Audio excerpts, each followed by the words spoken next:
There is some technical problem he's trying to solve. We'll go live stroke. All right. Something is there. আচ্ছা আচ্ছা করে নেবেন। Okay, we are live. We are live, no? Okay, that is great. Okay, so just we are live. So I'll just begin today's program. Welcome all.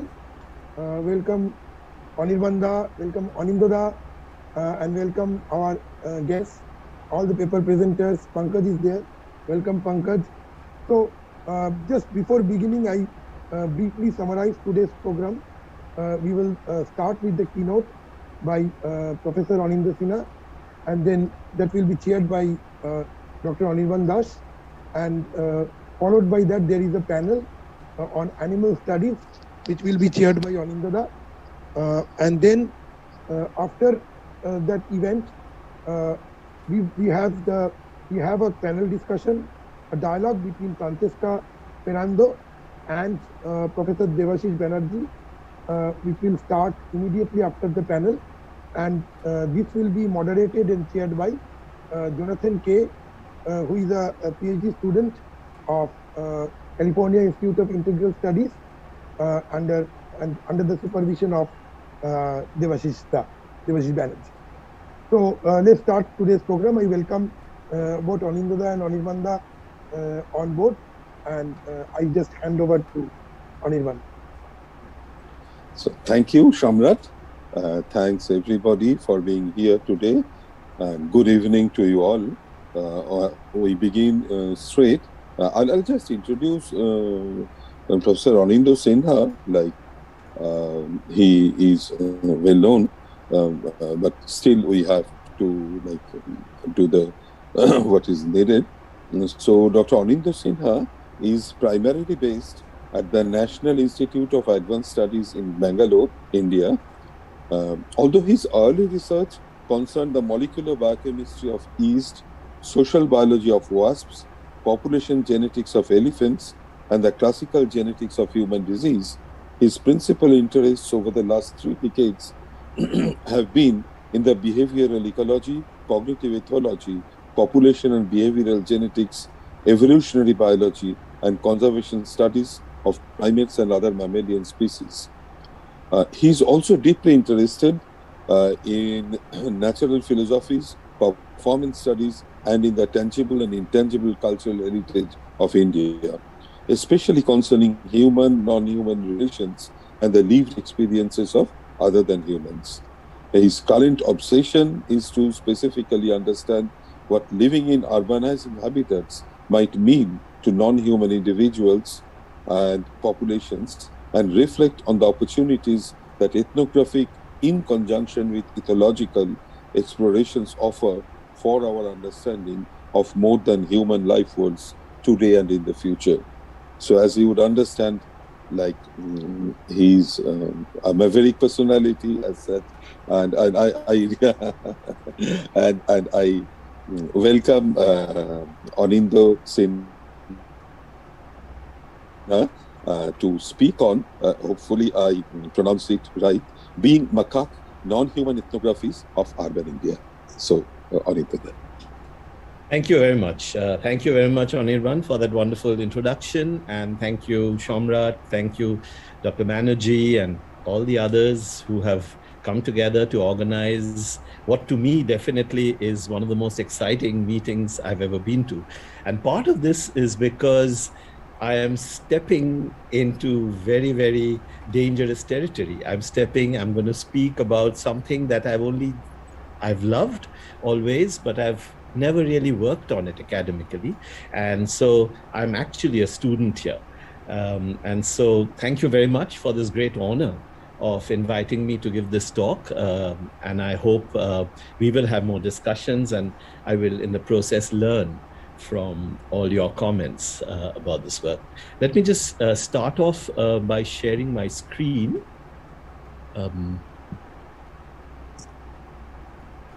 Yes. So can you all see the screen? Is this fine? Yeah. So I wanted to begin with a quote from a very interesting writer and a naturalist, Henry Beston, and this is what he said.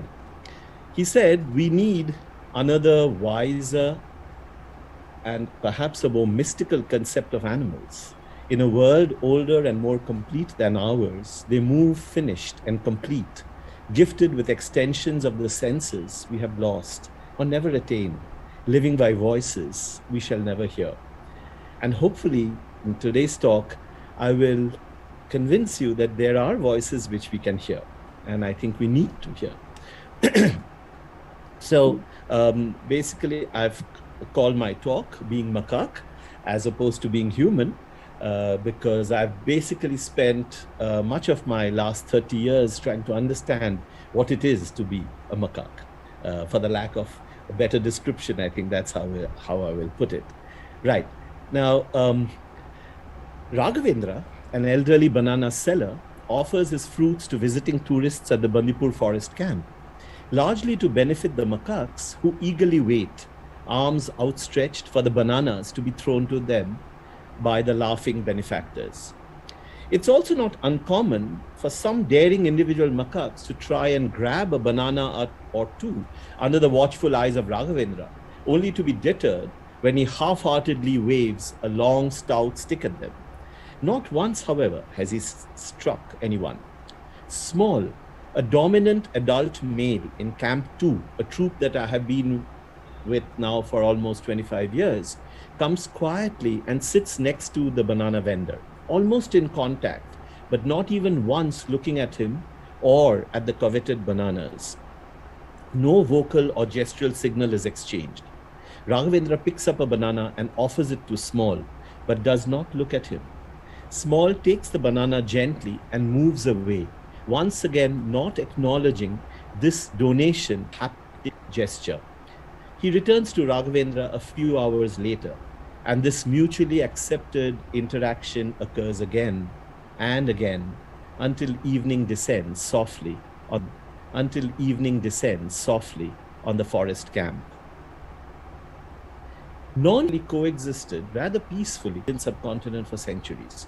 The two primary reasons underlying the development of this harmonious relationship, I should say largely harmonious relationship, have been the spirituality that is believed to be shares and the exalted positions many life forms have held in the religious beliefs of different Indian communities. This splendid coexistence from times immemorial has also promoted rather sincere efforts by many human communities to reach out to various species with which they have shared their lives, to understand them, speak and write about them, represent them in their various daily activities, including formal performances, if not directly communicate with them. And nowhere is this more elegantly evidenced than in some of our traditional arts. Let me read out for you a poem, one that I've always loved and one that unusually portrays the unconscious, impulsive communication between two non-human species, but with the silent, passive presence of the human between them. When the monkey on the bough of the jackfruit tree in the town's commons mistakes for fruit the eye or the thronged drumheads hung up there by mendicant bards, he taps on it, and the sound rouses the male swans below to answering song. Clearly, there is communication going on in the world around us, and sometimes we mediate it, which is, I think, quite fascinating. But let me tell you who the poet is, the person who wrote this poem. His name is Muttamochia, and he's a Tamil poet. But what is absolutely fascinating is that he wrote this poem almost 2,000 years ago during what is called the Tamil Sangam period of poetry. What to me is most fascinating is that 2,000 years ago, there was a monkey on the bough of a jackfruit tree in the town's commons, right? Living right with us. And so we have shared our lives for more than 2,000 years, and yet we seem to know so little about them. Amongst wild species, typically, non-human primates appear to be the closest to us, both emotionally and spiritually. They invite an intimacy that could possibly be founded on our very close evolutionary relationships with them. The macaques which is a group of non-human primates, represent arguably the most adaptable and evolutionarily successful of all Indian primates. And they include within them two particular species, the rhesus macaque in the northern parts of the country, and the bonnet macaque, which is endemic to peninsular India, which Flavel Richard and his co-workers have termed the weed macaques. These two species exhibit a remarkable ability to successfully adapt to almost any kind of environment, both natural and anthropogenic. They display an inherent tendency to gravitate towards human habitations, and they establish in this process close commensal relationships with different human communities, and most importantly, they set into motion an inexorable process of synerbization, or an urbanization of their own life worlds.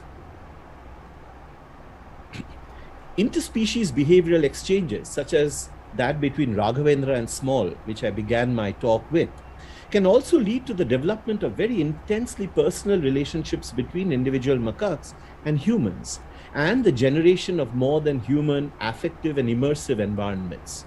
My colleagues and I have extensively tracked individual bonnet macaques that have now begun to move out of their natural forested habitats to dwell permanently in close proximity to humans, setting into motion processes of gradual habituation and the development of affective relationships marked by both tolerance and friction between individuals of both species.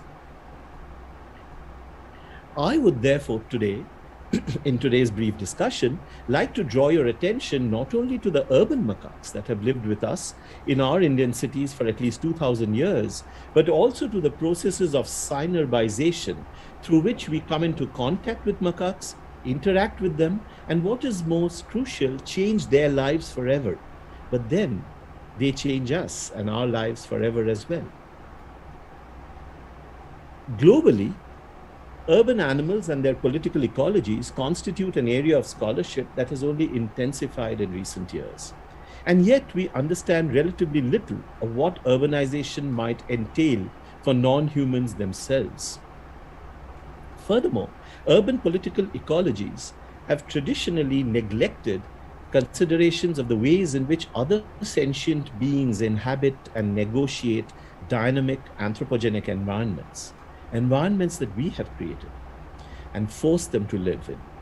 A close friend of mine, Dr. Man Borua of Cambridge University, and I have thus initiated a collaboration through which we hope to investigate certain aspects of animal urbanization, the experiences that shape non-human life worlds, both in the wild and in the city, in an appeal to animate current urban thought.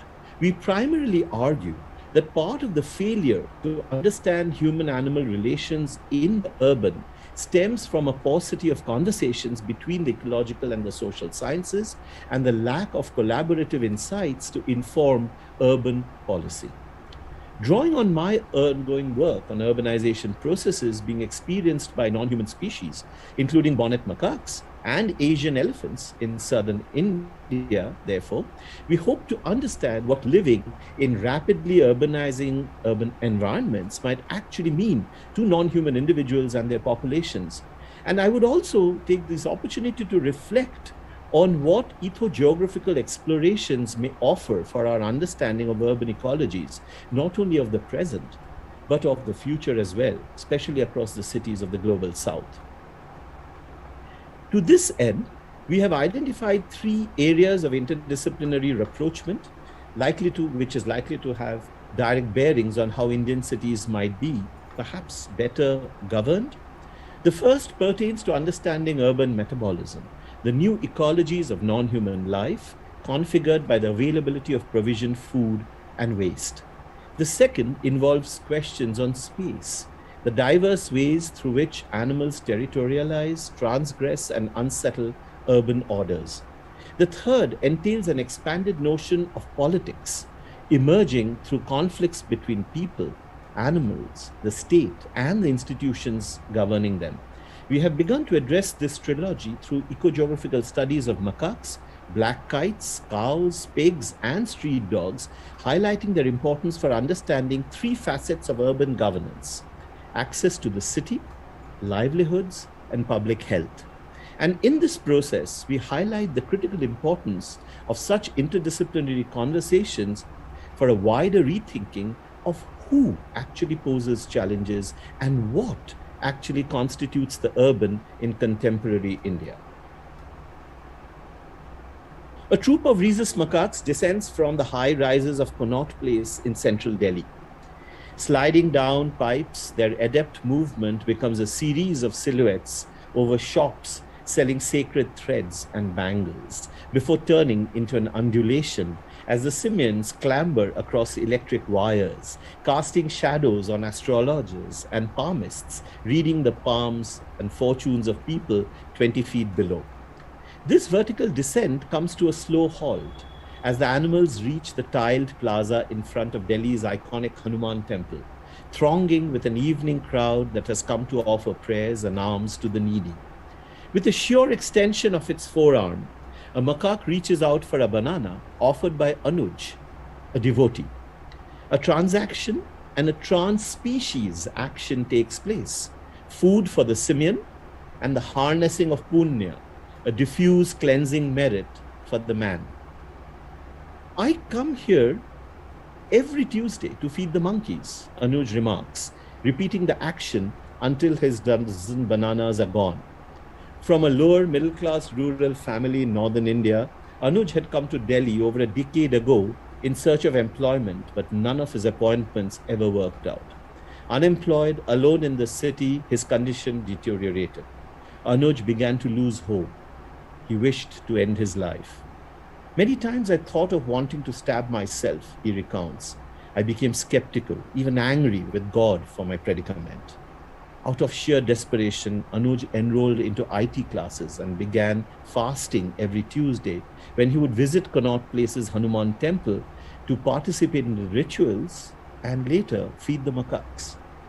This routine and interacting with the monkeys made me experience a very deep transformation. Anuj's mental health gradually improved, and he even managed to secure a position in a multinational company. All credit goes to them, remarks Anuj, as he hands out his last fruit to an outstretched hand. These visits to the Hanuman temple have renewed my faith in life. Our studies over almost 3 decades on rhesus macaques in northern India and on bonnet macaques, which are endemic to Peninsular India, the main protagonist of today's story, have allowed us to understand these processes of gradual urbanization of entire non-human primate populations and the governance challenges they pose across the entire Indian subcontinent, not only in its cities, but also in its forests.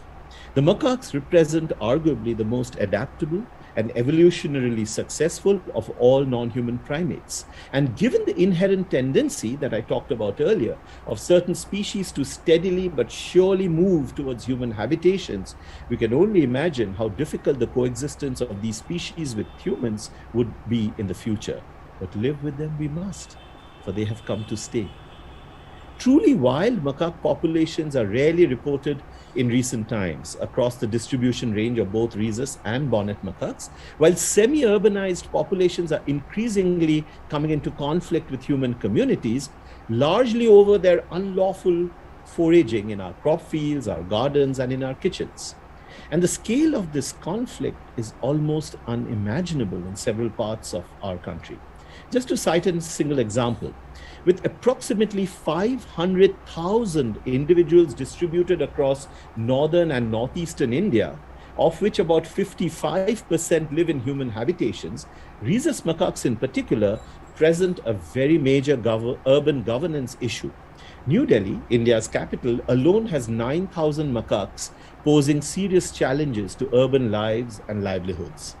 As macaques disrupt the apparent comfort of everyday human life, the state has initiated a number of different measures to control and regulate macaques in the city.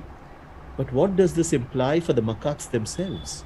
How might such drastic human action disrupt the life worlds of individuals potentially unprepared by slow evolutionary histories to quickly adapt to the rapid processes of change that we are bringing about through our urbanization? A most unexpected change in macaque-human relationship, which occurred in the aftermath of certain social and behavioral possible nurture-nature transformations in Bandipur, which is a forest where is that the individual macaques in one particular troop, Camp 1, where Small also hails from, they have begun to use yet another novel food requesting behavioral strategies. This is a combination of a soft coo call with an arm outstretched to directly communicate with food-bearing tourists who visit the sanctuary. This multimodal communicative strategy, which usually results in food being thrown at the macaque, was never shown towards members of their own species, possibly because food is never shared with them, not even between mother and infant. Juvenile bonnet macaques who have begun to forage independently typically display this behavior, as they are obviously unable to practice strategies of the adult macaques, given their small body size and general fear of humans. Let me show you a small clip of this behavior. You can hear the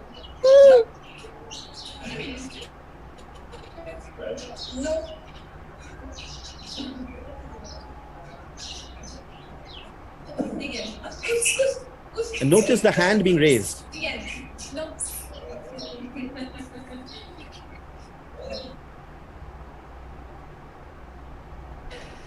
Sorry. This uniquely soft call, which is now being used by female and juvenile macaques in several populations in different but related contexts, possibly serves to attract the visual attention of their human subjects during these interactions. It could also be a signal to express the macaque's own intent to acquire food held by the humans, or even perhaps one that serves to simply maintain persistent contact of the signaling individuals with their human audience. This hand extension gesture, in contrast, appears to be produced only when the macaque is able to lock gaze with her particular human target. What makes this communication system unique, however, is that all its component gestures are performed intentionally and with the hand extension gesture possibly even referentially. I don't have time now to explain why we think this behavior is intentional, but we can perhaps take this up if some of you are interested during the discussion. And such a request as the one that the macaques make, which clearly demonstrates the simple but powerful intention of a young hungry macaque to obtain a morsel of food, becomes reinforced and ritualized when positively rewarded for by human beings. It is, after all, emotionally wrenching not to respond to this unusually human appeal.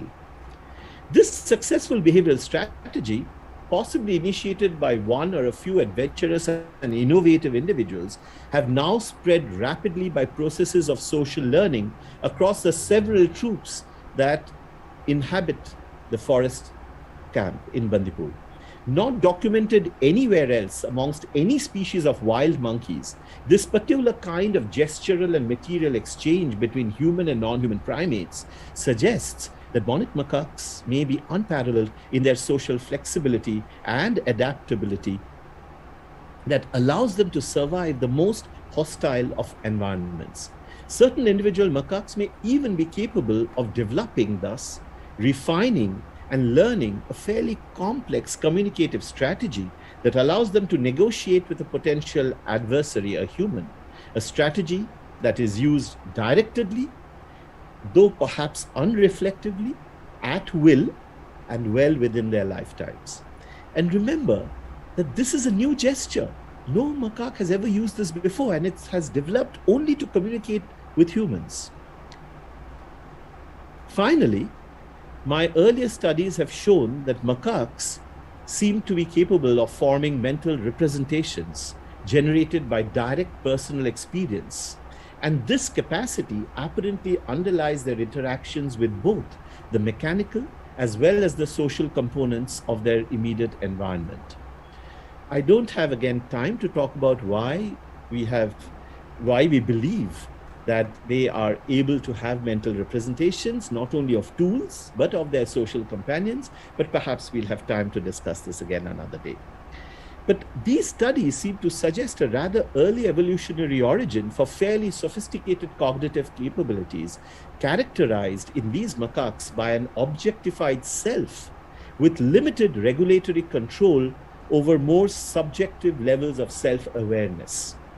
These insights, as well as our recent understandings of performance and performativity in gender theory, could also allow us to consider the food requesting actions of the macaques as iterated bodily practices, or if you may call it performances, by agential individuals that produce tangible material effects.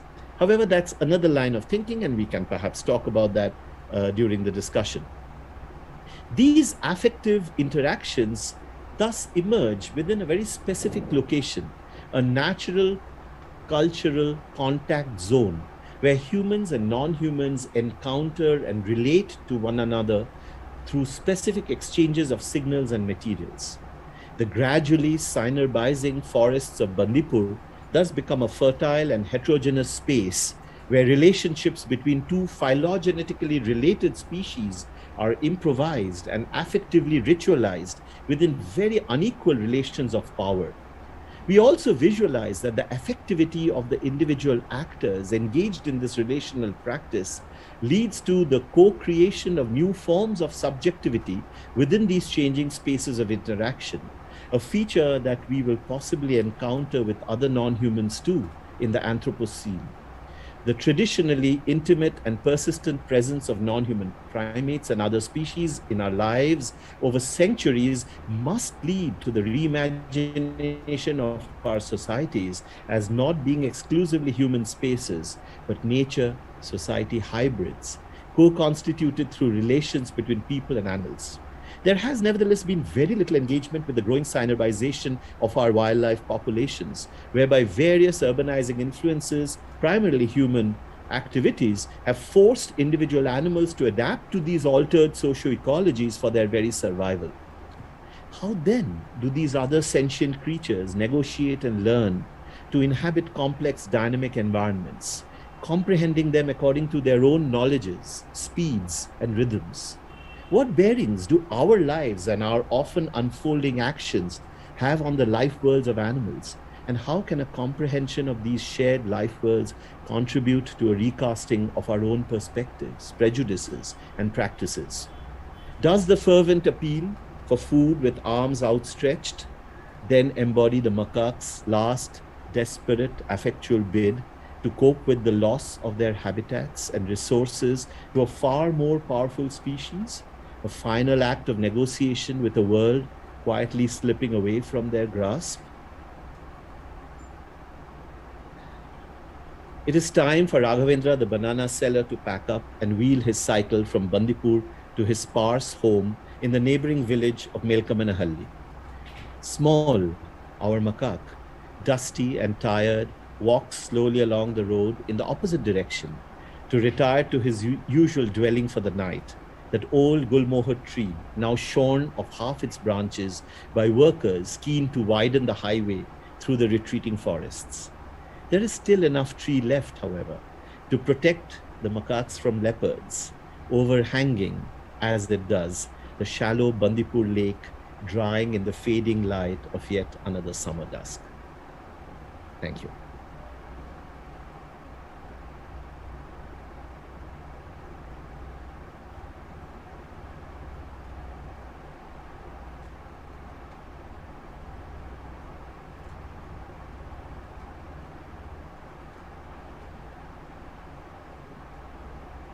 Anirban?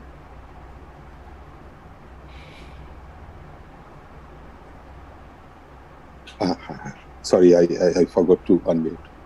Yeah. So thank you, Anindya, very much. This has been a very touching and fascinating lecture, and I think it's very interesting the way you have like gone into a very particular event, in the life of a very specific uh, primate, to talk about, to bring out various possibilities that often remain latent in our relationships between species, in the relationships between a human culture and quote unquote nature, which in various ways continue to constitute each other. This is definitely an ethological and an anthropological both reading. Not anthropological in the sense of only human, but a very interesting turn, one may think, where the word might get of like rather ethnographic, deep discussions on these relationships. So I think I will not talk more about here now. Maybe I can come up with some questions or comments later. But I now open up the discussion to comments, to questions from the audience. So, Susan, I think you have raised your hand. The question or comment, yeah. Yeah. Hi, thanks for that interesting narrative. I noticed that the way the narrative is constructed, it's very poetic, and you also quoted some poetry. So I was wondering if there is a need to poeticize interactions for us to become attentive to non-human subjectivity or a more than human subjectivity, because I've noticed that in a lot of recent ethnography that deal with non-humans, this element of poetry, it's very, very strong. Right. Yeah, thank you, Susan, for that question. It's true. I've, of course, always loved poetry, though I've never written any poetry myself, but I've always loved it. And what was interesting is that I've always used poetry before my talks, even before I started dabbling with the social sciences.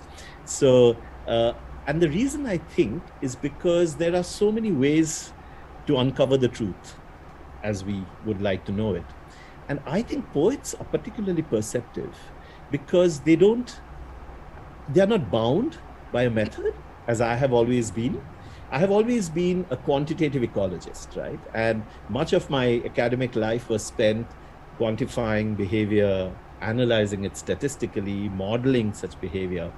And it only occurred to me later, as I was moving towards retirement, if I may say. I'm still a bit far from retirement, but as I started aging, I realized that I had missed out a lot on understanding what the lives of the animals really meant. And somehow I felt that just the kind of analyses, quantitative analysis that I had done, dealt too much with the general, dealt with only what was so obvious to a model or a quantification, and that one look of that macaque or that one gesture was being lost in these methodologies. And I realized that the poets have never failed in that. No poet has ever failed to encompass some of these very, very subtle movements, these subtle behaviors, these subtle communication that perhaps goes across species, even though we don't speak the same language. And I felt I needed to be there. I needed to go there. And the only way, and since I don't write poetry, I think the only way I would ever get there is through, as Anirban pointed out, rich descriptions where, again, every look matters, every action matters. And I think I've stayed too far away from it for a long time. I think all of us need to go down again to those macaques.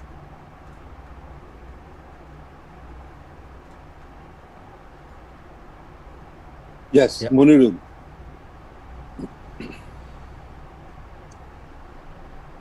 You have to unmute, Muniru. Yes. Yeah. So, Anindya, it was fascinating actually listening to you, and particularly the kind of language that you have used while talking about the non-human species, the primates, the macaques. I mean, it was very interesting for me, and you were very much poetic, so to say, in your state. So I was thinking about two issues. One is, you see, the kind of relationship that you have been talking about. We develop such kind of relationship when it comes to companion species. Let's suppose, say, but the macaques cannot be defined as a companion species, as far as I can understand it. Right. But I'd like to, hear from you that what do you think about, say, the kind of relationship that the macaques develops with the humans, and the kind of relationship that we have with other companion species. Okay, that is the first point. The second point that I have been thinking about, you see, with the increase in the contact zones and with the increased human interactions, how the relationship of the macaques with the wilderness, how it is changing. I mean, whether you can speak about that as well. I mean, sure. Thank you. So thank you. Thank you, Manirul, for those questions. Let me take the first one first. Yes, companion species are those who have been cultivated, who have been cultured, who have been bred and evolved and have now evolved through artificial selection to be like us, to be with us, right? And for us, therefore, to draw comfort from them because they're always with us. A hint of that lies in the cats, right? In the domestic cats. And a lot of people will tell you, I don't like cats, they're too independent. So somehow our idea of a companion species is one who's dependent on us and whose lives we can control, in a manner of speaking. The macaques, however, on the other hand, present a completely different challenge. Here is a species which likes to live with you, right? And, in the course of my studies, I have seen macaques who have left the forests, who have left the trees and come into the cities, never to go back again. It's not that they cannot adjust back, because they're extremely versatile. They're extremely socially and ecologically labile. They can definitely go back again. But somehow they like being with us. Part of this is ecological. They get good food, they get shelter, there are no predators here when they live with us. But part of it, as I am now discovering, also lies in the relationships they forge with us. And here is, the crux of what you're asking, is that here is a species that we have to take for what it is. It will not listen to us. It will challenge us. It will steal from us. It will make us realize perhaps what we were millions of years ago. So in some sense, we see ourselves in the macaques as well. And that is why I think people are fascinated by monkeys. Most people in zoos spend most of their age because they are fascinated and they're I think when a macaque develops a new gesture and reaches out with her hand towards you, it's a call that you cannot ignore. It's a call that you cannot neglect. And as Raghavendra's and Small's friendship shows, or as Anuja's relationship with the Rhesus, we have come to depend on them as well. We have come to depend on them perhaps in very different ways from the way we depend on our dog at home. But these are relationships that are being forged, and coming to your second point, these relationships will be forged even more in the future. We've been studying elephants as well, and we've now realized that some individuals in certain populations have learned virtually not to attack humans because they've realized that when they don't attack humans, they are also safe from being attacked by humans, right? So I think these relationships will occur more and more in future, and we will have to deal with them.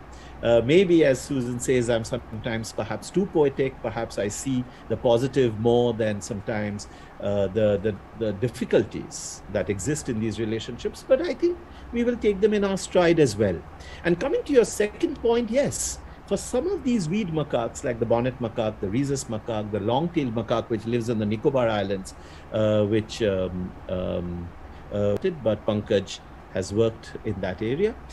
These macaques actually are leaving behind the wild to come into the cities. You've heard of elephants. Even in China, you've recently heard of a herd of elephants which has walked 500 kilometers through city streets to come to another city.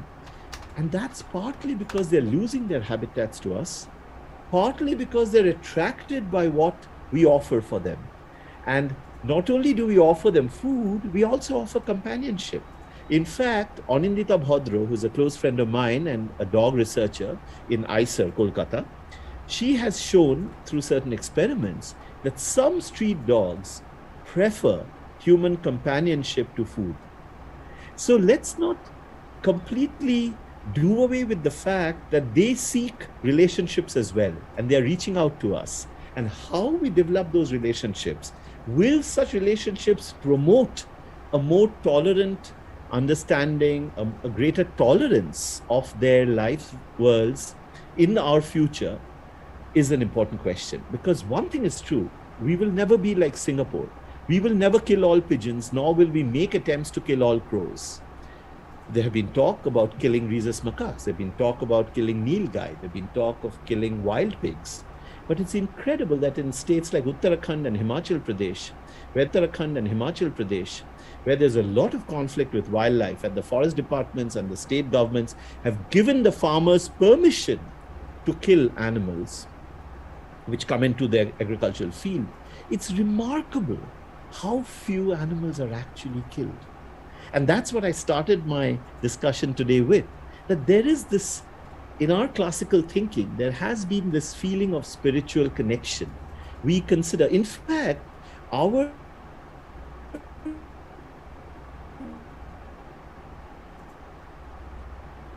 classical texts are more from which Darwin deviated, right? We have believed in continuity. Most of our religious beliefs have actually looked at non-humans, maybe at different levels of complexity, maybe at different levels of morality, but they have still considered them in continuum with us, something that Western thinking has often not completely been able to accept until Darwin and other thinkers like him came along. So I think we are in a very changing world, Munirul.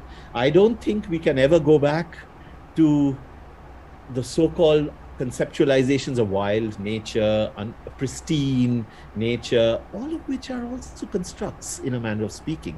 Nature is right here within us. Nature is right here around us. And we have to learn to live with it, as well as with the other denizens that live in this world. We have a question from Devashishda.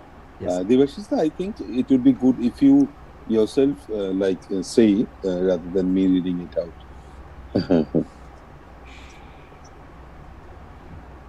Yeah, I've already seen Devashish's I also wanted to mention how beautiful your talk was. Thank you. Yeah, I think particularly the fact that was mentioned about the poetic nature of the talk, I think it relates to your central point about intimacy. I think that's, in talking about how one lives a post-human existence, I think that's a really key point, across the human, non-human border. It's really intimacy that allows us to receive things that our minds cannot receive. So in any case, you've read my question. If you may respond. Thank you. Yeah. So just in case people haven't been able to read it, Devashish has asked whether animals in the wild have a natural ecological instinct which makes them eat what and how much they need, and is this conserved in their relations with humans in urban environments? Very unfortunately, not for certain species.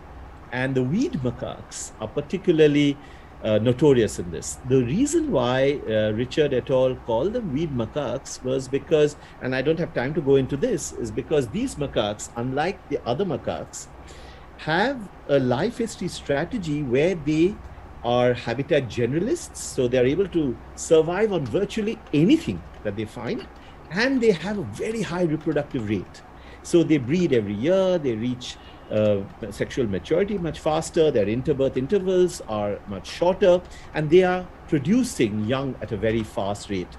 And in order to do that, they are dependent on a variety of resources, but they have in some sense lost that sense of control. And therefore, for rhesus macaques, definitely, we now see cases of obesity, we see diabetes, we see other so-called human lives becoming a major problem for the urban macaques. And it's interesting why this control has been lost. There could be various explanations, but we have to therefore be extra careful, just as we are with our pets. We are very careful what to feed them, how much to feed them. In fact, actually coming to think of it, the government of India, and rightfully so, bans all feeding of wild animals. We are not allowed legally to feed animals because that's what leads to conflict, right? However, we seem to have lost that sensibility because, again, partly because we consider them our brethren, our kin, and we feel when they are with us that it's our duty to feed them. And of course, in such feeding lies, we think, their salvation, but we also think therein lies our salvation as well, right? And so it becomes a bit of a vicious cycle, and it becomes a chain of dependence, mutual dependence, which ultimately can lead to much more difficult situations, which I've not talked about here, right? Thank you. It's I think, a bit of a problematic area, but I think we'll leave it there. Yeah, absolutely. And this is particularly true for elephants as well. And but we'll talk about that later. Now, there are two questions from couple of questions from Shruti Roy. I think I will read them and then you respond to it, although you have already read it, but for the others, aren't we at the risk of alienating animals more unlike us, such as perhaps reptiles, insects, or invertebrates, at the cost of more intelligent creatures or creatures which look more like us? Or are we at the risk of imposing our anthropocentric ideals of empathy and benevolence on them, which again they may not need, by gaining a lens of shared empathy? So this is a couple of questions. Right. Absolutely. So let me go to the first point that Shruti makes. Aren't we at the risk of alienating animals more unlike us, such as perhaps reptiles, insects, or invertebrates, at the cost of more intelligent creatures or creatures which look more like us? Absolutely true. I mean, this is a problem that has plagued conservation biology for very long periods of time. We have this term called a charismatic species. Some species are more attractive to us and appeal to our senses far more than do others. And invariably, we pay much more attention to them. This is an interesting problem, and it's something that each of us has to handle in our own ways. We have to be conscious of the problems that exist here, and we have to reach out in different ways. I know, for example, the mother of a student of mine who has these two monitor lizards in her garden in Kolani, and which come occasionally to her kitchen. And while a lot of other people are repulsed or are afraid, she goes out and feeds them every day. So clearly there are relationships, and we do know about other species as well. There are individual-based relationships that do happen, but overall, yes, perhaps we are more attracted to those who are more like us. And this is a problem of being human, I guess. And related to that is Shutito's next question, which is, are we imposing our anthropocentric ideals of empathy and benevolence on them? Now, there are two questions here, one of empathy, one of benevolence. Let me first say that yes, one of the ways, one of the models with which we have tried to understand non-human species is the human itself. right? We cannot escape being human when we are with non-humans. And this is a problem that we can never solve. Hence, there is a certain amount of anthropocentrism which we need to, of course, consciously guard against when we are interpreting their behavior. And I completely agree with Shutirtha in this, right? However, it's also true that some of these qualities, such as empathy, exists in other species as well. It's just that either we have never thought that they may have them, or we have never bothered to look for them, either because these kind of studies are difficult and we don't have the time, energy, or the resources to do them, and therefore we are often completely locked up into thinking that all these traits are human and only humans can show them. Not true, right? So I have seen, so I will give an example of how the kind of empathy I see in bonnet macaques. One very interesting interaction that I see is when a young juvenile is unable to climb a wall. I have seen an adult male, and I've seen several adult males do this. Very interestingly, I've never seen adult females do this, but that's a different question. I have seen adult males actually reach down, grab the hand of the macaque and pull it up. Now, this is empathy because the adult macaque recognizes the need or the desire or the intention of the other juvenile, while he himself may not be in that particular position, right? And this is empathy. So we are in an evolutionary continuum. However, having said that, if you now question is, are we being too benevolent to them? Yes, we are, in perhaps different ways, right? So if I feed them, we are being benevolent, and that clearly is not good for them. In fact, I don't have time to talk about this, but our long 20-year studies on the bonnet macaque in Bandipur has shown that this very simple benevolent act of feeding a macaque for punya, your own punya, and for the macaque's hunger, has completely led to degradation of their social structures. There are new behavioral profiles that have emerged. Many of them are have led to increased mortality, and we therefore have actually been destroying their lives in different ways. And yet, the person who feeds a macaque will tell you that I have done good, not only for myself, but for the macaque. Who are we to question that interaction?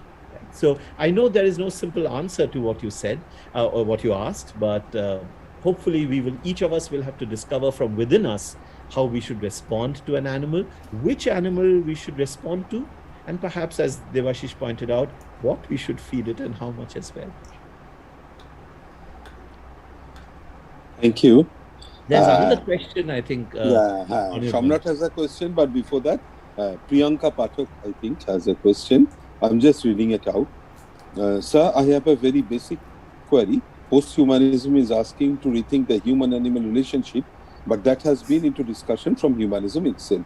So how it differs from its predecessors? That's the question. Okay, so thank you very much, Priyanka. This is an ideal question that everyone in this audience will answer perhaps better than I will. However, from my very simple-minded, but please do pipe in and do interrupt me from anyone.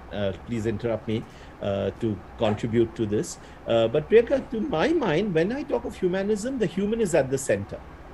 And to me, my interpretation of post-humanism is that let's go beyond.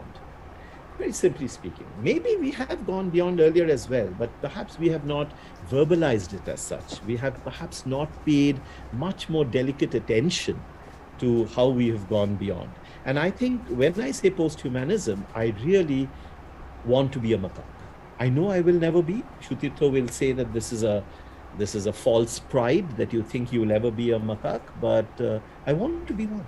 I want to be one. And if you give me a choice, maybe I don't always necessarily want to be human. And that kind of thinking is something that post-humanism perhaps instills in me, simply because I have learned a bit to look beyond myself. I don't know, please do contribute to this, to Priyanka's question, if any of you would like to. I may say a word. which is that, if you look at the difference between how you, presented the entire case and how that protagonist that you talked about in Delhi, who feeds the bananas to the macaque, Yes. looks at the whole thing, that person is having a relationship which is symbiotic in a sense. Absolutely. It's beneficial to him and it's beneficial to the macaque. But still, he's actually operating from a completely different cultural frame, which is probably, I would call it a humanist cultural frame, though it's got its own relationship with the gods and things like that. But it's really a humanist cultural frame. Right. While your presentation, to me, seems to be a much more careful way of coming into relationship with the macaque as it is. And I think that's the real difference. I think that's the difference between the post-human approach and the humanist approach. And perhaps the problematic area is that we're still not fully transiting from one to the other. Right. I think that's where the difficulties come. Right. Right. And that's where I think, again, maybe poetry might help. Exactly. I agree completely. Thank you. Thank you, Devashish, for that contribution. I didn't think of it that way at all. So thank you again. Shamrat, I think. Shamrat, yeah.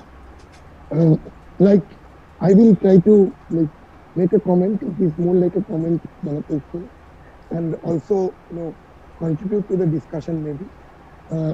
One is that the questions are very interesting, but I just wanted to say that saying that human, non-human can be delineated in terms of absolute difference or a difference which can never be understood, a kind of human pride, that human can understand the difference absolutely. So this appropriation that you are trying to understand a non-human species in terms of sameness. Similarly, if you think in terms of difference, absolute difference, how can you know the difference as well? And so that is a problem. So there should be, we should question both. We should think of both the sameness and also the difference while thinking in terms of posthumanism, but should not like model them in absolute terms. And this is very interesting very interesting to me, because I have worked on posthumanism, and I have also did some work on the idea of human-animal difference as it is understood politically. So I was very interested, Anindya, when you were talking about the urban ecology, the urban relationship between the human and the non-human, because the one thing is the way the humans treat the non-human. It is also, it is very much modeled on the way humans treat other humans. As a researcher on urban studies, how the urban poor is being treated, how the urban poor is being fed.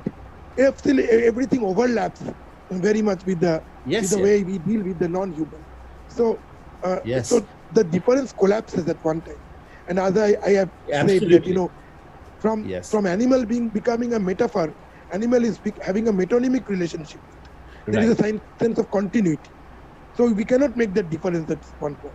Absolutely. We also need to go back to the human. Right. You've stolen my words, Shamrat. I mean, this is exactly what I was going to come to after your comment. And thank you very much. You've put it so well. And I wanted to respond to that with Shutirtho earlier itself, when Shutirtho asked me that, saying, is there any difference between a human-macaque relationship and my relationship with another human being? I don't think so. There are perhaps more channels of understanding each other, but that really depends on the individual that I am and the individual I'm interacting with. Sometimes, when we say, I don't know how I could even take this decision 10 years ago, what does it mean? It means that there's an alien being 10 years ago who took a certain decision that I could never take today. So even if you look within yourself, Shamrat, are we not communicating with each other? Are we not interpreting our past selves in ways which are very akin to how we interact with other humans? Or by extension with other non-humans as well. So I'm just reflecting exactly what you just said. And I think it is really a continuum. And I think posthumanism has been very powerful, at least in getting that home to me, that message home to me. Absolutely, Thank you. Thank you. Yeah. Thank you so much. Are there any very short questions or something like that? We don't have time at all. But if there is some very short comment or question, I don't think we have. So thank you, Anindya. Like we will. I had one or two like very small things to ask, but I'll not do it now because Okay, sure. we really don't have any time. Sure. Just I'll indicate the area which is bugging me is the relation between, say, in a very wide way, in a very that the relation between what we are calling here poetic or poetry and Yes. reason, Yes. like Absolutely. how regarding that, but maybe We'll we talk about might it. talk later. Yeah. Absolutely. I look forward to So, it. I look forward to it. so thank you, and thank you all Thank for you. being here. And Yeah, thank you very much. now I think we'll move on to the next session. Do we have Shamrat? Do we have a 5-minute break or something like that, or we Yes, go yes. I directly? think we should have a 5-minute break. That was decided before. We can come back because it's a long session. Fine. So 8:15. So after 5, yeah. 8:15. Yeah, Should we be back? Yeah. So Anindya would be coming and he will be chairing the session. Thank you. Thank you. Thank you, Anirban, for chairing this session. And thank you, everyone, for your contribution and for your thoughts. Thank you very much.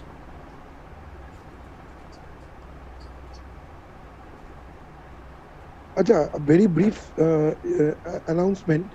One of our participants, paper presenter, has requested me to to leave her early because she has some other presentation to make.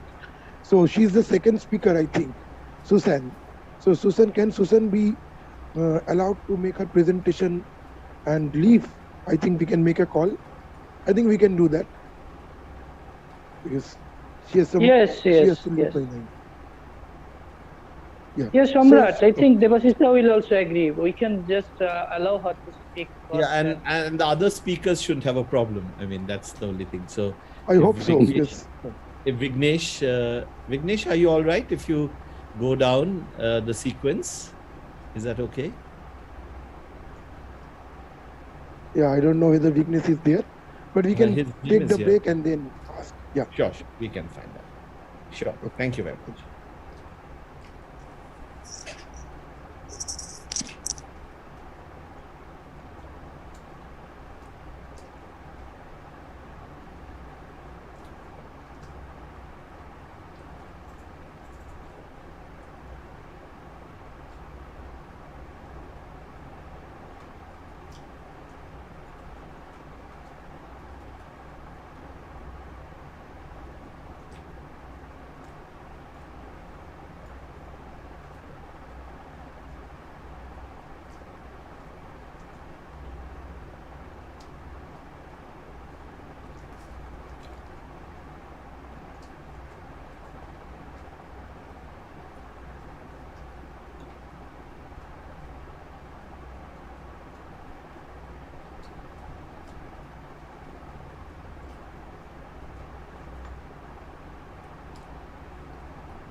Is everyone here now?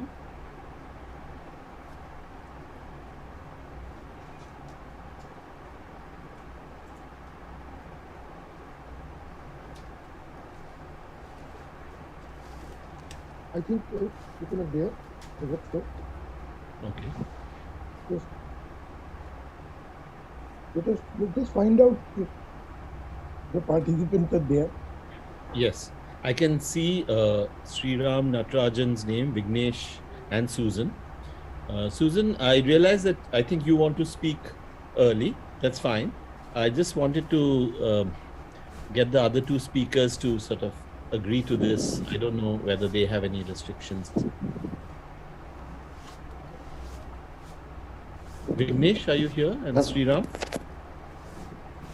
It would be fine for me, Anindya. Okay. Thank you. Thank you, Vignesh.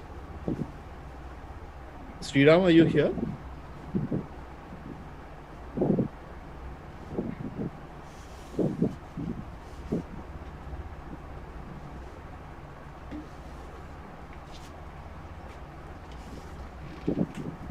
All right. So if everyone's here, Shamrat, should I start now? Should we wait? Yeah. Please. I think others are there, no? Yes. Devashishta is there. I think we can start. All right. Fine. Thank you everyone for being here, and this is a table around a panel discussion on animal studies, and we have three speakers: Susan Harris, S. Vignesh, and Sriram Natarajan. And I'm just requesting the speakers to briefly introduce themselves so that I don't stand between them and the audience. So we will begin with Susan. There's a change in the sequence because she has another commitment. And so Susan, she'll be speaking about the post-humanist cow, decolonizing the ideological and the radical. Susan, over to you. Sorry about the very unpoetic title, and sorry about the inconvenience. But thanks everyone for being here. And I think this is a great initiative because posthumanism seems to lend itself so naturally to Indian culture, Indian traditions, and ways of living. My paper specifically stems from recognizing the value of posthumanism as a rubric to challenge what human is, but at the same time wanting to be particular about it so as to avoid a kind of homogeneity that we can find at the center of liberal humanism. So instead of this bland homogeneity, my paper suggests two case studies as starting points of an interrogation of the human in relation to the animal through a posthumanist lens. So here I use posthumanism as a term used by theorists like Carrie Wolf, who deployed specifically to understand the limits of the human as constituted by the non-human. So in this regard, this differs from more popular theorizations of posthumanism, such as by Catherine Hales, who champions a kind of triumphant human disembodiment through technology as a way to move beyond the human. So for Wolf, the set of questions that not only rejects humanism, but also any of the ethical imperatives, such as relying on the rational human to discover the world or the non-human. So that's posthumanism for him. So the post in posthumanism should mean for Wolf after humanism, signifying some kind of continuity and exchange with the ideas of humanism instead of some neat technological rupture that heralds some kind of new being. So if we can agree that posthumanism should not end up recentering man at its center with a fixed ontological set of attributes that are confined only to man and used to distinguish a lack in the animal as Heidegger does, then the posthumanist challenge is to articulate a non-hierarchical relation to non-humans through the specific realities that they partake in.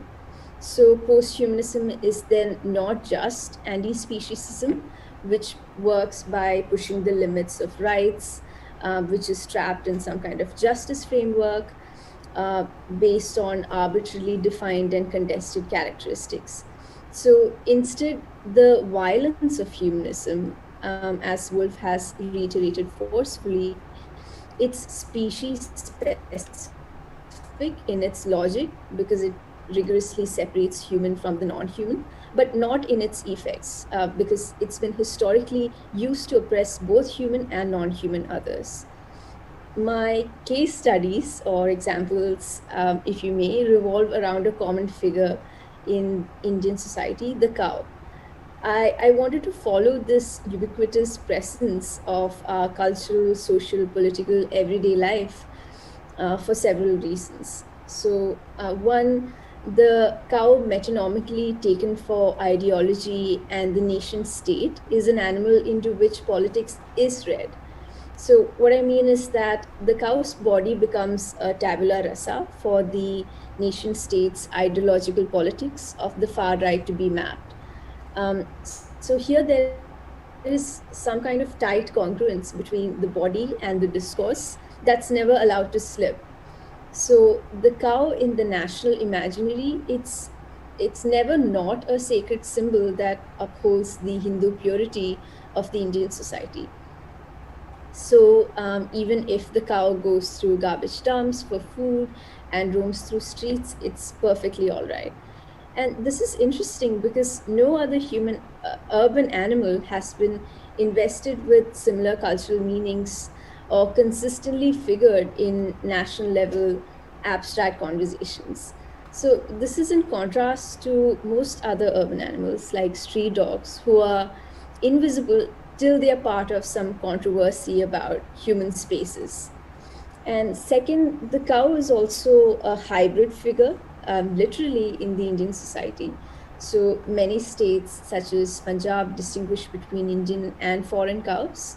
So once the cows stop producing milk, dairy farmers abandon these cows on the roads, and the buffaloes are sent to slaughter as they become a financial burden.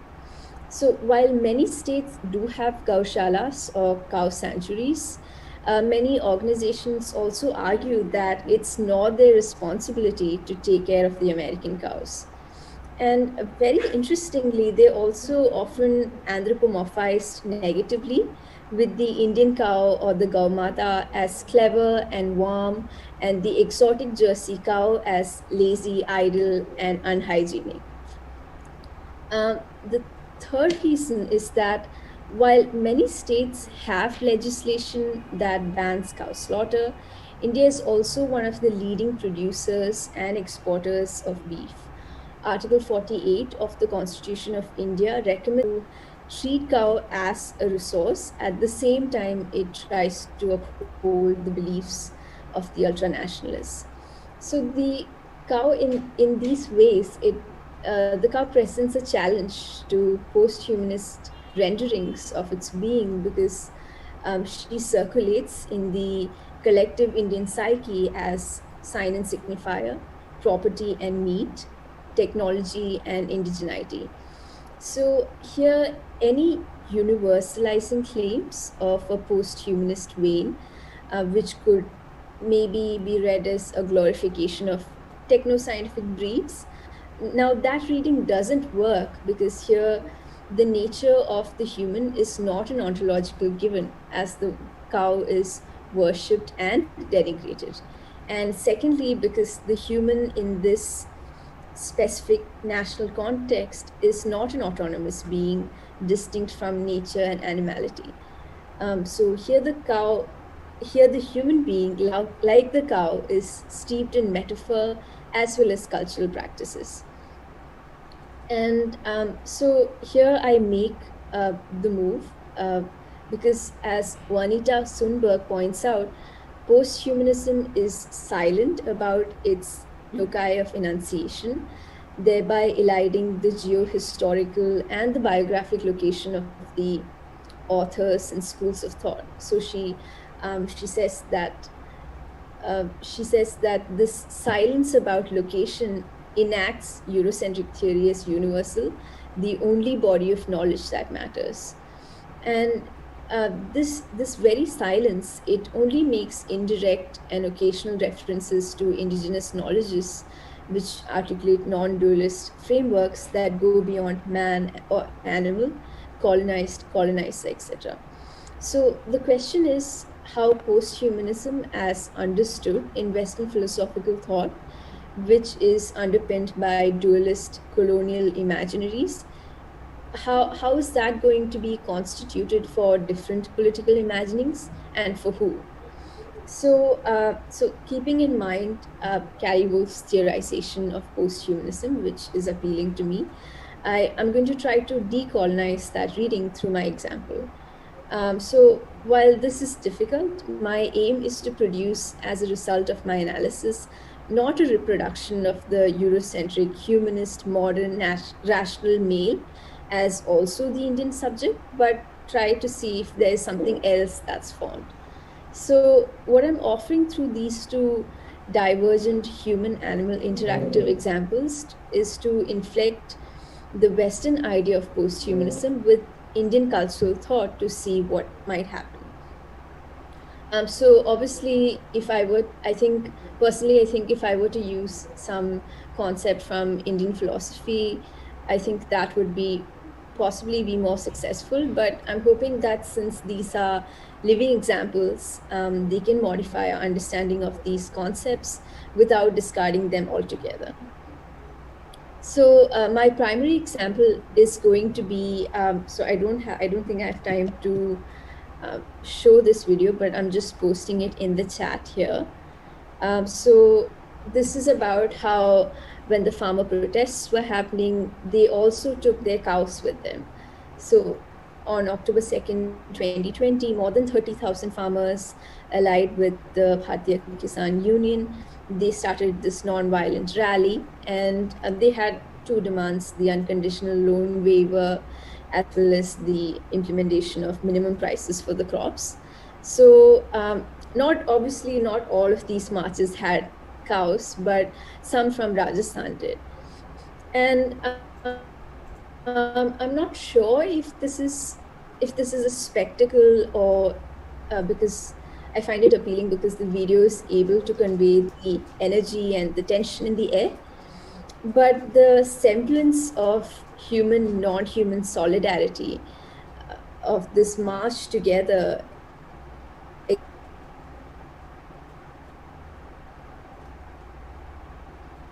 against draconian, and one animal divide seems to be overcome, if only temporarily, in the mobility of action and protest. And it's also poignant because in standing side by side, the question of the livelihood that the farmers' protests have attempted to foreground, it becomes even more center stage. But at the same time, it's very interesting in the media stories that covered this, the cow is never referred to as the cow. Instead, the collective is referred to as cattle, signifying their role in the agricultural market held by the farmers. And at the same time, as Radhika Govindarajan's Animal Intimacies that chronicled human-animal relations in Central Himalayas showed us, even when animals are ostensibly used or sacrificed, they also live in complex and intimate terms with humans that are complicated by spiritual and religious beliefs. So indeed, the farmers' protests have been marked by a high presence of markers from their day-to-day life, such as tents for sleeping and even makeshift gyms. And this is obviously because the farmers were they were determined not to be discouraged by the lack of amenities, and they wanted to be prepared. So it's not surprising that they would also get their cattle or the cows, as the degree of familiarity that they have with the animal also symbolizes their identity as a farmer, which is a joint identity of human and non-human. But then the question becomes, how are the cows and the bulls, if they can be called that at all, stakeholders in this process? Does their agency derive from this human, non-human apparatus and the resistance as power that they hold? Or does the cow synergize agency as a stakeholder in its bodily participation? And the cow certainly, the cow, and I think about how the cow is not present in marches.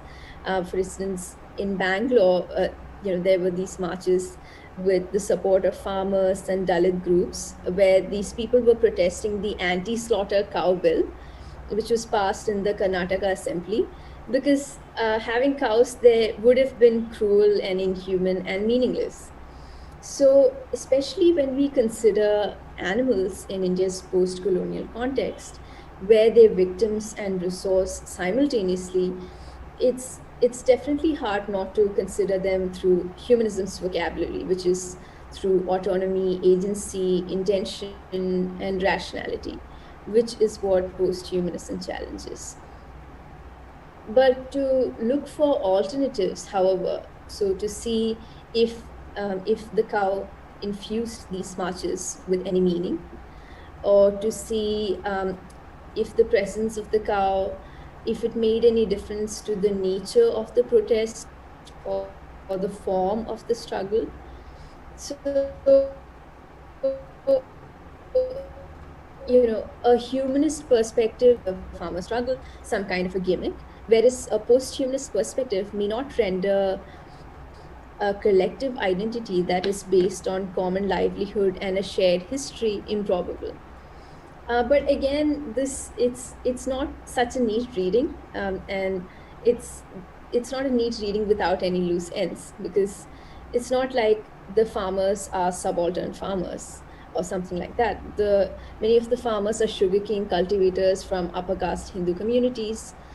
So that reading also is complicated. And as we all know from the images of the protests, the women are prominently missing from the protests, though we do know that in their incessant participation in formal and informal ways, they are actively involved, just like the men.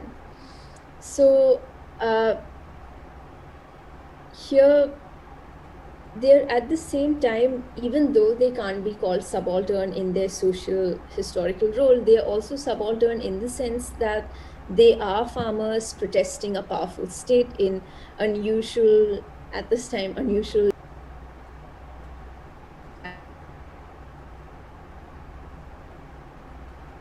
and relations in India at this specific moment, always already fractured and ridden with complex meanings. So, as Juanita Sundberg cautions us of the tendency to, as somebody was saying, to reduce all radical alterity also to sameness.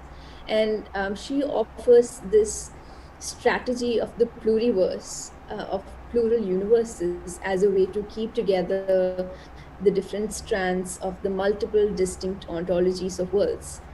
And I'm wondering, and this is an open question, something that I'm still trying to figure out, if these plural universes can be an alternative to how we are currently thinking about these interactions as hybrid, because I'm suspicious of using the word hybrid to denote these interactions. So, in accepting the post-humanist credo of an ontological sameness between the human and non-human through, let's say, our common suffering or vulnerability, then or passivity, as is usually done in the case of using post-humanism to talk about animals, what do we define that against in the Indian context? And taking into account our history of colonization, we obviously still need to account for a definition against not a Eurocentric white male, but perhaps a being not fully human, but not subhuman, who is mediated by socio-cultural histories of caste, livelihood, and capital. And so if the human and the animal are both ontologically not given in the Indian imaginary, then how do we reconfigure post-humanism to meet our needs? That's the question. Thanks for listening. Thank you. I think Susan may leave a little early. So if there are any questions for Susan, maybe we should just take them now, right? Is that right? You plan to leave, right? So, yeah. we don't have much time, but if there are any major questions, please go ahead.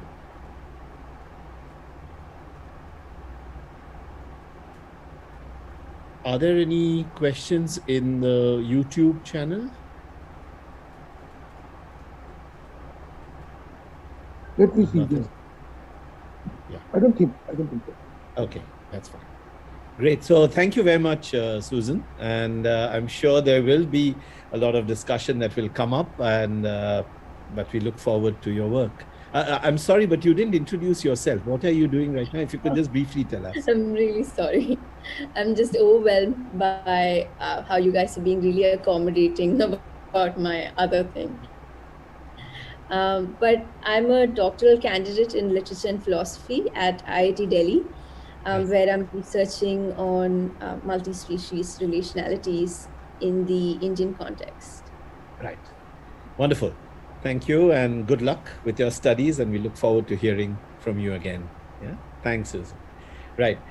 So our next speaker is S. Vignesh, who, of course, he and I come from the same institution. He's at the National Institute of Advanced Studies, doing a few words about himself. He's going to talk about facing the animal, transcendent pain, and immanent grace. Over to you, Vignesh. Anindya. Good evening. This presentation largely deals with a sport called Jallikattu, which is played in a southern Indian state called Tamil Nadu. This sport involves bulls. This being banned by the Supreme Court of India between 2014 and 2017, and currently, due to some amendment to Prevention to Cruelty to Animals Act, this sport is currently happening. Largely, this sport has been spoken of from the perspective of who speaks for whom. Human speaks for animal, urban speaks for rural, Delhi speaks for Chennai, something like that. But in this presentation, I would like to give a glimpse about how the animal is spoken about. The central thing is pain here. Pain, suffering, and cruelty, and these terms, how law has been narrating the bull's pain specifically, and how the sporting connoisseurs are narrating the bull's pain. So how they are speaking about something which is non-human,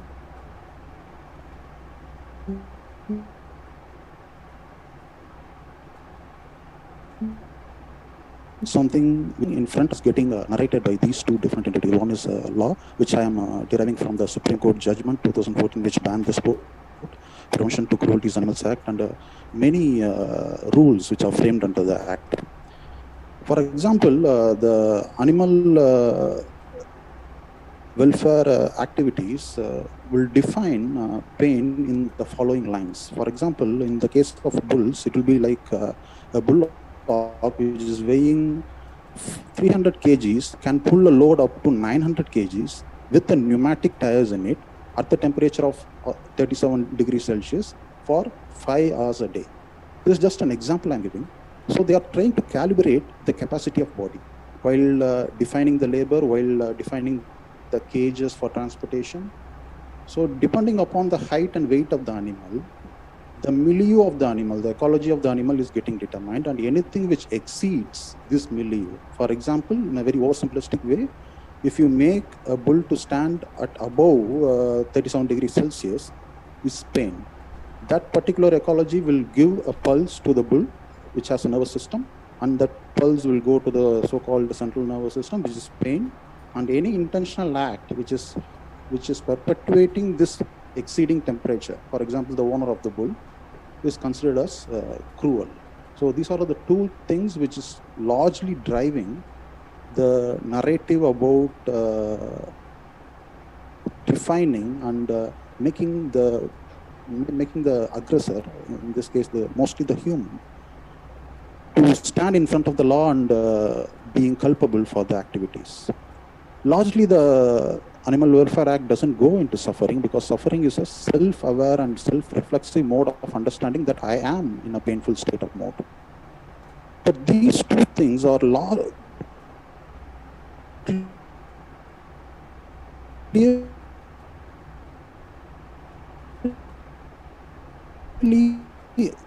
which are framed on the physical calibrations. The law doesn't go much into the behavior of the animal. It doesn't go into species, subspecies, breeds, and all. It's just the height, weight, how much you weigh, how much you are weighing, and what temperature you are standing, and how much load you are pulling. And if you are getting transported by a vehicle or a cage, if you are taking this particular monkey of this particular height and weight, what will be the dimension of the case? It doesn't matter whether the monkey belongs to this particular macaque. Within the macaque, this is whether it is a chimpanzee or a macaque. It doesn't matter. So this mode of understanding pain from law is largely based on the classic understanding of a Cartesian mode of extrapolating pain, which we all have seen. There will be dotted lines which go from the eye, which will see the fire. The hand will touch, and from the hand, some dotted lines will go back to our brain. Largely, we can say this can only apply to the nervous system of the animals which have it. Can we define a pain in this way and serve welfare and happiness for the animal and the people who are living with the animal is a matter of question, and how much it will be effective. And let me now go to how the sporting connoisseurs of the sport named Jallikattu are approaching pain. For example, the first thing which we get in the field while doing the fieldwork, ethnography fieldwork, if we ask the question, why are you piercing nose rope? Why are you slightly biting the tail before letting the bull to participate in the sport? If we ask this question, the first response would be, aren't we piercing our children's nose and ears after getting born? Or aren't we tonsuring our head? In those instances, I'm speaking from their perspective, the sporting connoisseur's perspective. The baby is made to sit in a maternal uncle's lap to form a certain form of relationship, to form a lifelong, symbolically to connote a lifelong mode of relationship, which must involve certain amount of pain. That is piercing the ears, piercing the nose and all.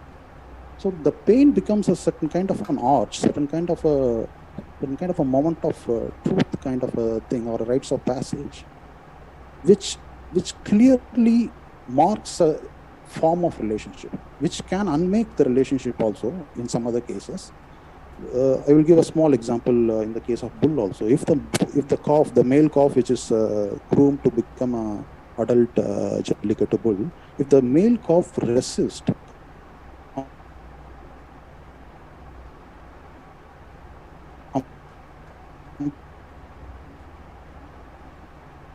completely, the way of holding will become a draft bull, or the calf would be given to someone else to groom it to become a play bull in the sport. So this moment is so important for the sporting community, which is centrally positioned with an idea of pain, which has a possibility to make and unmake a relationship or a commitment. This is where the things get little muddy. So we need to ask, if pain is so valuable, if pain is so productive, if you are converting pain into such a positive thing, because we generally, from a common sense perspective, pain is certainly negative. Pain needs to be dampened so that we will become healthy, productive, etc., etc. If you are saying, the sporting connoisseurs are saying pain is so positive, then pain can become a cruelty, when pain can lead to suffering. This question needs to be asked.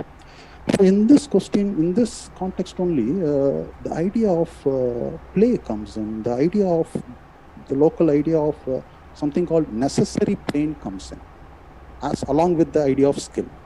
For example, it will be as follows. A human being, in the case, who has a skillful hand, knows how to improvise a pain along with the bull in the sport without leading the pain into a mode of suffering.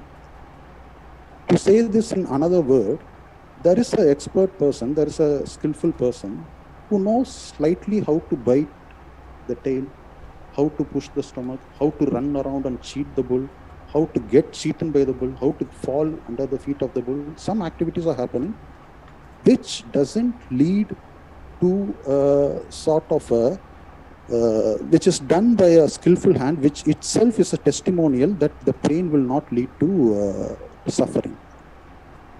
To go one step above it, so what happens to the pain? Is the pain same? Is the pain doesn't go towards the mode of a self-suffering, doesn't go towards related to a cruel hand outside the animal, then what does this pain becomes actually a sort of a graceful activity.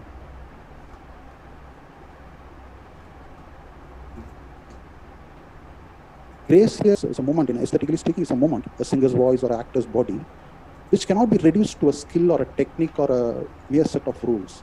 At some point, the voice just transcends beyond the given system of musical system or some vocal structures, and just induces the spectators into the affective modes of an actor, spectator, singer, listener relationship. At this point,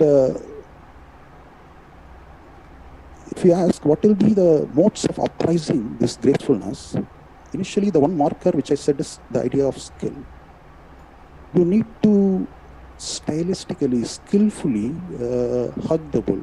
Hugging the bull in this sport is to embrace the hump of the bull with both the hands. If the bull is running fast, you need to sustain the hug for 30-40 feet. If the bull is jumping, you need to sustain the hug for 3 to 4 jumps, something approximate rules of the game. So you can just fall on the bull, you can't just push the bull, you can just do a very crazy thing. And which cannot be empirically defined, what is not crazy, what is crazy, but years of being a connoisseur, being a groomer, being a player, being a spectator, gives them the opinion there is a person who is so skillfully interacting with the bull in the margins of pain, but at the same time, the pain is so graceful, which I can see right in front of me. The pain which leads to suffering from a legal perspective or from a Cartesian perspective, if it leads to suffering, there would be a subject-object interaction. A dog which is so asking for a food, or which is so, it met an accident and I'm going to save it, from an animal welfare perspective. If the pain is grace, what will it have is, it will just sway both the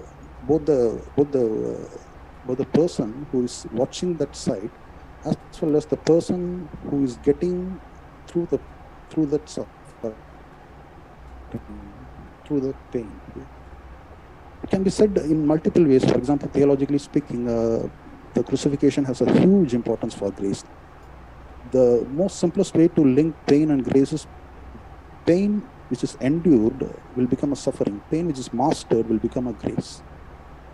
For example, in Bhakti literatures around, we are speaking around 6th, 7th century in southern parts of India, there are some people who build big temples, some people who sing music, sing songs, but there are some people who just offer the body to the god, and that offering the body is literally indexed by pain. Going through fire, plucking the eyes and giving it to God, something like that. And inevitably, mostly they are polluted bodies in the classic Hindu structures. The pain makes a polluted body go near the sacred body. These are all formations which are poetically, that in terms of the Bhakti poem, Bhakti literature, I'm saying, that in terms of the literature, takes us to an understanding of a very peculiar kind of a pain, which is not based on a Cartesian understanding of a pain, but which is certainly always exceeding the human, towards God or towards the animal here in the case. So if a person believes in these modes of pain, that I have a skill, I can interact with your pain, and I can get affected by the pain, there is a huge repeated affirmations that the players of this sport will say in a metaphorical sense. We get a sort of a current shock all through the body while hugging the bull. These kinds of, that is, the human is also going through a pain, which I believe at this moment I need to use some other word other than pain, but I'm still sticking to the word pain, because when they say pain, it doesn't mean a very biological understanding or a medical understanding of pain. They feel enjoying that moment. It's a metaphor, will speak for the matter, I believe. So the current shock. And the bull is going through something, and we know how to improvise because of this idea of pain only. So in this context only, I would like to summarize or open up what kind of a relationship we can form with other than humans, in this case bulls, if it is not something which is which needs to be dampened towards the welfare of the animal, or pain is something which is okay, which has a mediatory power, which has a transformatory power, which I can work upon, which I can interact upon, and how would that form of a relationship work? And most importantly, the idea of play and pain going in hand to each other, will that play be a sort of a thing which can be regulated by the government? And if it's not regulated by the government, how can we enact laws, or how can we have a language to articulate these kinds of more than human pain? And this is my presentation. Thank you. Thanks for the opportunity. Thank you very much, Vignesh. Fascinating talk, of course. We will take your questions perhaps after Sriram's talk, but there is just one question here from Shruti Roy, again from YouTube, and this may be directed towards Susan. He asks, does the Gau Mata highlight the dangers of using animal symbols? And I just thought maybe, Susan, would you like to respond to that? In which case, again, since you might leave after this, would you like to respond quickly to that? Yeah, thanks a lot for that question. I think it's an interesting question. I'm just trying to think about it, and I think, if we are to follow Derrida in not limiting the animal's definition to the animal as we understand it, then the symbolic, the metaphorical, the metonomical, and the poetic, they're all as significant as real modes of being. So besides, I also think that the animal is present most in our lives, not in the form of the actual animal, but in the form of the symbol. So I think it's always going to be available to be used and understood, but I wouldn't go so far as to make a moral claim on it and say it's a danger. Sure. Thank you. Thank you very much. We will now quickly move on to Sriram Natarajan's talk. Sriram, may I request you to finish in about 12-13 minutes? Yes, yeah. Thank you. I can hold up my hand. Yeah, no worries. Yes, you are. Thank you very much. Thanks. And could you just introduce yourself briefly? Yes, I am a geographer, cultural geographer, and I'm particularly interested in exploring posthumanism as a way of exploring not just relationalities with non-human beings, but also more than human landscapes. So I do believe that, and this is going to probably form the foundation of the paper, is that we can look at the landscape as a sort of more than human sort of base on which we stand. Yeah, that's it. So I would like to first of all thank the organizers, and also Professor Sinha. Thank you very much for your fascinating lecture, and thank you for organizing this symposium. It is kind of, I think, interesting and says a lot about the relationalities with cows, in that all of the three panelists today, including myself, will be talking about man and bovine relationality. And I'm really thankful that I get to present after Susan, because I think she has, her presentation has formed a sort of framework through which I can talk about the idea of multi-species assemblage. So thank you very much for that as well. So my paper is, the title's change is now called Fleshy Materialities, Annaprata, and Multi-Species Assemblage as a form. Pardon me? It's Fleshy Materialities, Annaprata, and Multi-Species Assemblage as a form of resistance. And again, yes. So in this paper, I am, of course, looking at human-bovine relationalities and biopolitics. And I suggest that we can sort of propose a decolonial and more than human reading. And in order to do that, I look at a particular situation, which is the current stray cattle crisis, which many North Indian states have been facing for the last couple of years. It first came to national prominence around late 2018, 2019, when reports emerged from Rajasthan, Uttar Pradesh, several other states, where quite recently the cattle protection laws had been enforced, And as a sort of fallout of that, suddenly the cattle populations in these states started rising rapidly. And there are a number of reasons for this. And I think that it's going to be productive for us to look at sort of what exactly goes below the surface of this crisis. Can we find a reading of this particular situation, which does not look at a purely anthropocentric reading of it as a crisis? And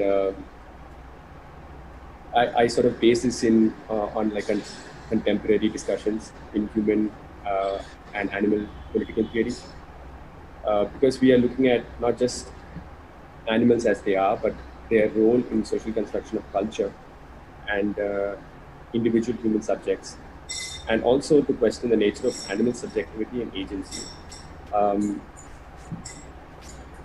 I think in this regard, cows do offer a very fascinating example of non-human agency. And agency is something that I want to get back to here, and interconnectedness, because for one, they traverse multiple geographies. They're deeply entangled with the diverse social, political, mythic narratives, as Susan also talked about. They also have the sort of the plurality of their existences, from being animals of the land, to like animals for produce, to the sacredness also that they embody. So this multiplicity of readings does exist. And when I say decolonial, and I think I will start by explaining what I mean by a decolonial reading. Decolonial essentially means to first recognize that the sort of man-nature duality which sort of underpins most non-Western, or most Western modes of relating to animals, and that's what is critiqued in animal rights theories which emerge in the West. I think they don't necessarily, because they assume, for example, that human-animal relationalities are necessarily born out of relationships of oppression and violence, or extractivism. So they do not recognize any other form of relationality. And Radhika Govindarajan, who Susan also talked about, does offer a challenge to that. It says it's not that simple. It's not man-human dualism. There are multiple modes of relating to the animal, with multiple ontological frameworks. And I also agreed that I would not call it hybrid. I would like to call it plural. And in this particular context, in the context of the animal crisis, what exactly, for those who don't know, I will just give a brief overview. In about early 2019, reports, particularly from Uttar Pradesh, came of farmers who started locking up cattle inside school buildings and hospital buildings. About 800 cattle were locked up inside a school in Aligarh. So school students were chased out of the building and cattle were pushed inside. The reason for this was because cattle were entering, the winter harvest season was approaching, but cattle were repeatedly entering the fields, these stray cattle, and destroying crops, particularly sugarcane and mustard crops. And there was rising anger amongst the farmers in places like Bundelkhand, where much of the economy base is dependent on sugarcane cultivation. There was a lot of anger, and there was no action from the government to deal with the problem. So, as the papers reported, farmers began to take matters into their own hands. It was not just a problem of crop damage. There was increased incidents of human beings, passers-by, being attacked by cows. Places like Jaipur, a 7-year-old child was attacked, 70-year-old woman was killed. These incidents became much more common, and also from personal experience, it also became increasingly common to see carcasses of dead cows along the sides of roads in places like Rajasthan. So clearly, what was happening was the number of cattle had increased to such an extent that they were becoming a menace. And And when we look at the reasons why, one of the main reasons was it was no longer financially viable for farmers to take care of cattle, particularly non-productive cattle, because they could not sell their cattle once their productive use was done. Which previously the case would be that they would sell it to illegal abattoirs, which were mostly shut down. So this is something that I do not take an ideological standpoint on, which is a good thing or a bad thing, but clearly it had biological and it had impact. It had repercussions on the landscape, which was that the number of cattle in the streets were increasing. And now the narrative of the sacred cow started becoming problematic because it was where our direct interactions with the animal on the streets and in the fields now come up from the symbolic relationality of sacredness and worship versus the actual material relationality of violence or trying to push away the cow. This became a point of contention. And in trying to unpack this, I would like to suggest that a decolonizing narrative helps us identify two dominant and contested sort of, when we talk about the plurality of relationships with cows, I think there are two sort of dominant and contested narratives at work here. One, of course, is the cow protectionism narrative, which is forms a bedrock of Hindutva, and it is a religious and political narrative, of course, and its solution to the problem so far has been the Gaushala system. On the other hand, there is also the narrative of the farmers and their relationalities with the cows and their sort of practices, which are much more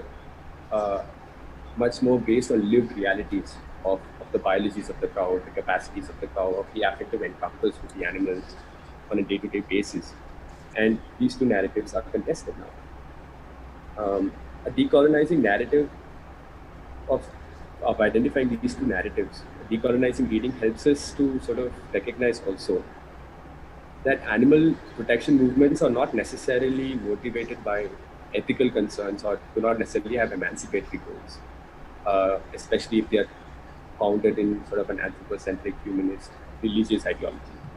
And on the other hand, human-cow relations in the context of livestock farming are not necessarily exploitative or inherently violent. In fact, the opposite could be the case.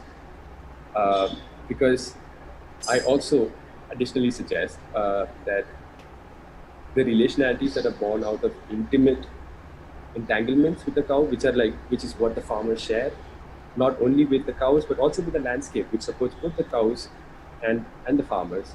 These give rise to resilient forms of assemblage. They resist attempts to be dismantled by any politically motivated and anthropocentric narratives. So they in themselves form a kind of embodied resistance. I will try to explain how. I think it is important to characterize this cow protection movement as a form of biopolitics, in the sense that it extends a narrative which tries to control, manage, and regulate our relationalities with the cow in the forms of power and agency that are accorded to the cow. And in doing so, it has, I believe, enacted two kinds of epistemic violence, in the sense that they have failed to acknowledge or engage with the biological realities of life and death in the first place. And secondly, they have failed to recognize the agential capacities of the cow and its mobilities to the Indian landscape. I'll explain in what sense I mean this. First of all, as Susan Harris did say, I'm glad that I'm able to refer to her work repeatedly. The Indian government has multiple programs, for example, artificial insemination schemes and such, where they're providing incentives for breeding and the multiplication of cows. Of course, there is the whole, as she said, caste system, kind of caste system where native breeds are valued over foreign breeds and hybrid cows. On the other hand, they do not have any clear, let's say, they don't have any plan for what a farmer should do with cows once they had. Yes, sorry. They have no clear policy for what to do with spent cows and cows that are no longer productive. So they are clearly talking about life, but they are not engaging with death because the symbolic cow does not allow for reading of mortality. Because the symbolic cow is the caregiver, she is the mother of all cows. There is no space in it to recognize the life and death of a cow in its material terms. And this sort of oversight, I think, is not something that can go unchallenged by the landscape or by cows themselves. On the second hand, the idea of the Gaushala itself is problematic because it's an expression of ideological intent, because the notions of care that it extends are not notions of they're humanistic. Like we talked about the relationalities with macaques. Feeding a macaque is essentially humanist in its relationality. So the idea of protection that the Gaushala talks about is not a protection which recognizes multi-species, but it is a sort of like we are going to impose a particular idea of what the cow is, and therefore the Gaushala becomes a space of oppression, and it also limits the capacity of the cow. We always think of the cow as something that belongs to the landscape as well as to the farmers. Cows have always been very ubiquitous sort of in the Indian landscape, both urban and rural. So the idea to say that we have to protect cows, and in order to protect cows, they need to be placed inside a cattle shelter itself is it's a form of violence which limits the geographic capacities of the cows.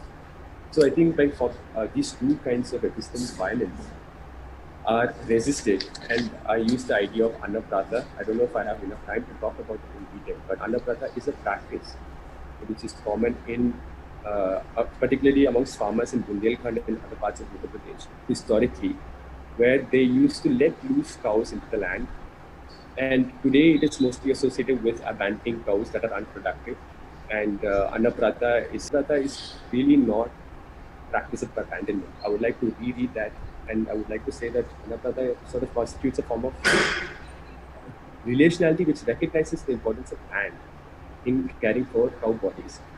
Because narratives of Annaprata, if you hear, there are different ways in which they let loose cows.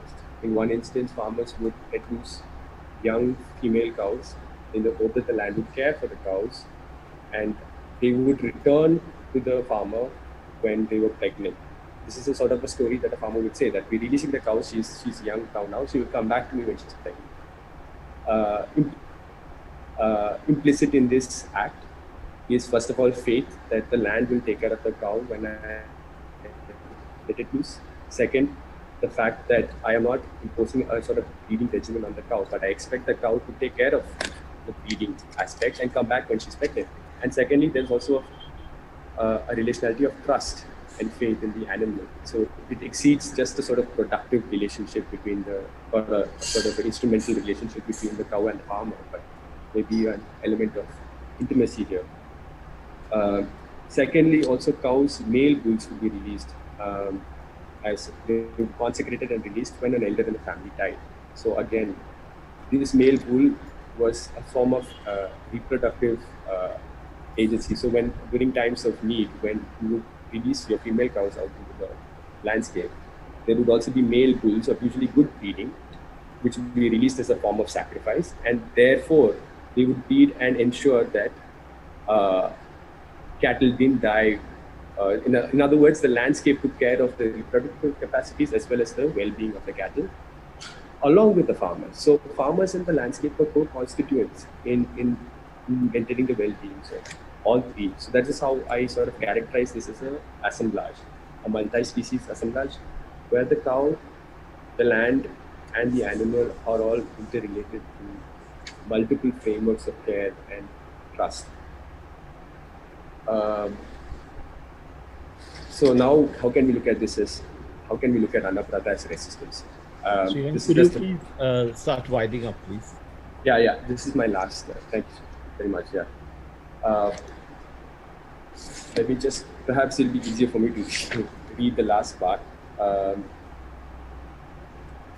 The stray cattle problem emerges as a symptom and a challenge to the biopolitics of cow protectionism, because the combined effects of a massive stray cattle population in a land which could no longer support the capacities of the land have now been compromised, and they cannot no longer deal with the numbers of cows, unprotected cows, which are being released. And secondly, the farmers themselves, well, I'm suggesting that this has political agency, because by attempting to capture and regulate cow bodies, cow protectionism, it sort of threatens to dismantle these relationalities, and yet the farmers in the land respond. The farmers turn to the land for support. They release the cows into the land, but the land can no longer support these cows. So then the cattle population increases, and the cows themselves, into their fleshy materialities in the landscape, they begin to challenge narratives, anthropocentric narratives, and affective encounters and the emotional dimensions that are contained in people's relationalities with cows. Forges new kinds of narratives, like care and symbolic worship turn to fear, disgust, and anger. And the cow protection narrative becomes increasingly untenable. Yes. So in this sense, I do believe that a multi-species assemblage offers a sort of model, a post-human model, as a form of resistance which is embodied and not necessarily dependent on the agencies of any particular actor in the assemblage, as in man or cow or landscape, but all three are co-constituted and together have multi-agency capacities to challenge any kind of dominant narrative which fails to recognize lived relationalities and the biology of humans and cows in the landscape. Yeah, thank you very much. Sorry, that was a bit rushed. No problem. Thank you very much, Sriram. I will now open up for discussion. There is already a comment that Abhishek has made about Vignesh's talk. Abhishek, would you like to address, you asked about the superhuman. Would you like to address this to Vignesh?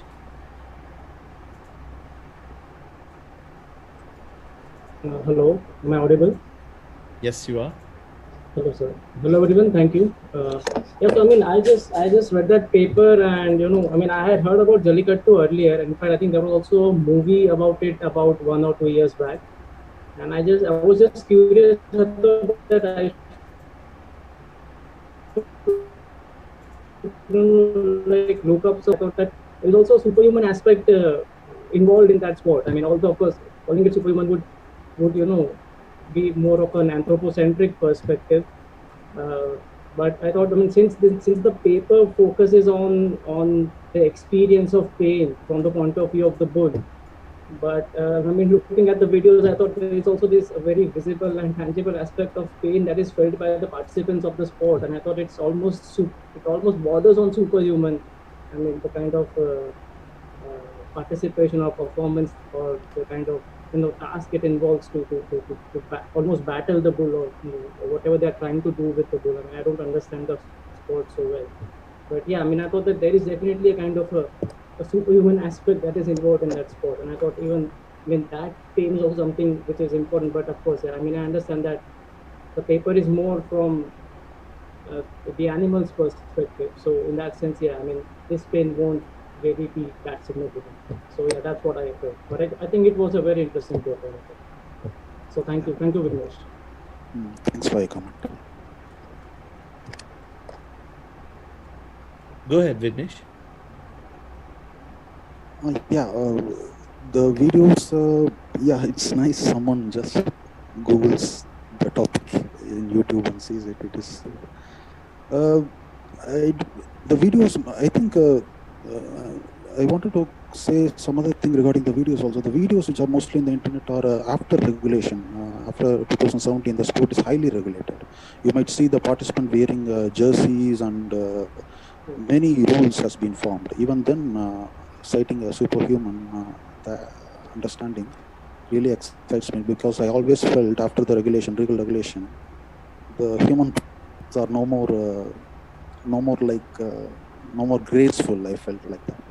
But as a third person, Mr. Abhishek was saying that idea. Most probably he was watching. To think there is something which is still continuing beyond the legal regulations and all. Thanks. Thanks. Shomrat?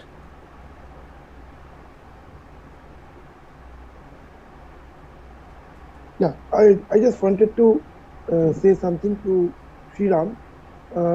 Like a simple question, that is, how would you differentiate with the kind of multi-species assemblage you're talking about with the industrial production of meat and milk?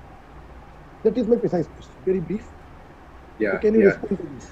This is exactly, I think, this is a great question to start with. I think in talking about animal-human relationalities, it's very easy for us to fall into the notion that human agency is foremost in fashioning these relationalities. I don't know if that is necessarily the case in all situations. So when you're talking about the industrial complex, of course, that is I think a very different kind of framework, because I think it speaks about an ontological difference, not just in terms of because first of all, in the Indian context, most farmers are cattle rearing is largely a small farm business. Most farmers own between 4 to 20 cows, and at least in the south, definitely in many parts of the country, and the relationalities between cows and human beings are perhaps precede industrialization in India, and we also definitely our sort of sacred reading of the cow and the other kinds of cultural significance that the cow has here, which I think in the West does not exist. I think, and secondly, I'm also thinking about the landscape in this context, because a cow in Brazil, where I have been to Brazil, does not exist outside the cattle ranch. There is no cow, even though it is the second largest exporter of beef after India. Interestingly, India is the largest exporter of beef, so there is no denying the fact that there is an economic industrial complex at work in India, for sure. But it exists in a very different kind of way as compared to the West, where it is institutionalized, it is founded fundamentally on denying any kind of agency to the cow, or geography to the cow. I think in India, cows are already transgressing these forms of impositions of any kind of breedings of, either as cattle. They do not exist within the ranch, they exist everywhere. Transgress boundaries continually. Secondly, they engage with human beings on different levels in different contexts. With small-scale farmers, there are deep levels of Radhika Govindarajan is a very good example of. She looks at multiple kinds of relationalities between animals and humans, and she troubles the notion that they are founded fundamentally on economic systems. So like any kind of humanism which is founded on pure, I would say, instrumental reasons. Like, I am only looking at animals as a resource. But she says that, well, livestock farming can coexist with forms of affection and forms of intimacy, because I recognize that apart from the biological capacities of the cow, of course, people like other speakers mentioned, we could be attributing on our regard agency or human characteristics to the animal, but we do that in order to form kinds of relationalities which are not merely economic. So I do think there is a problem with the industrial complex, of course, fundamentally, because it denies agency. But I think over here, when you are trying to talk about life and death in a more biological sense, you're not trying to necessarily capitalize on death. I'm not necessarily saying that it is merely a relationship of killing, but of course, the reality of cows dying is a reality we have to face. All animals die, and is there a way in which we can allow them to die with dignity? Or so I do not say that slaughtering cows is a solution. I don't go that far to say that. Definitely, there is no clear solution to that problem. But I do feel that we need to recognize the realities of biology. So, yes, this is an open question, and this is polemical also. Can lead to fractious opinions being thrown about. So I would like to kind of pull back. Thank you. Thank you, I don't know if that's adequate. Thank you. Thanks for the question. Yeah. Are there any more thoughts or questions or doubts?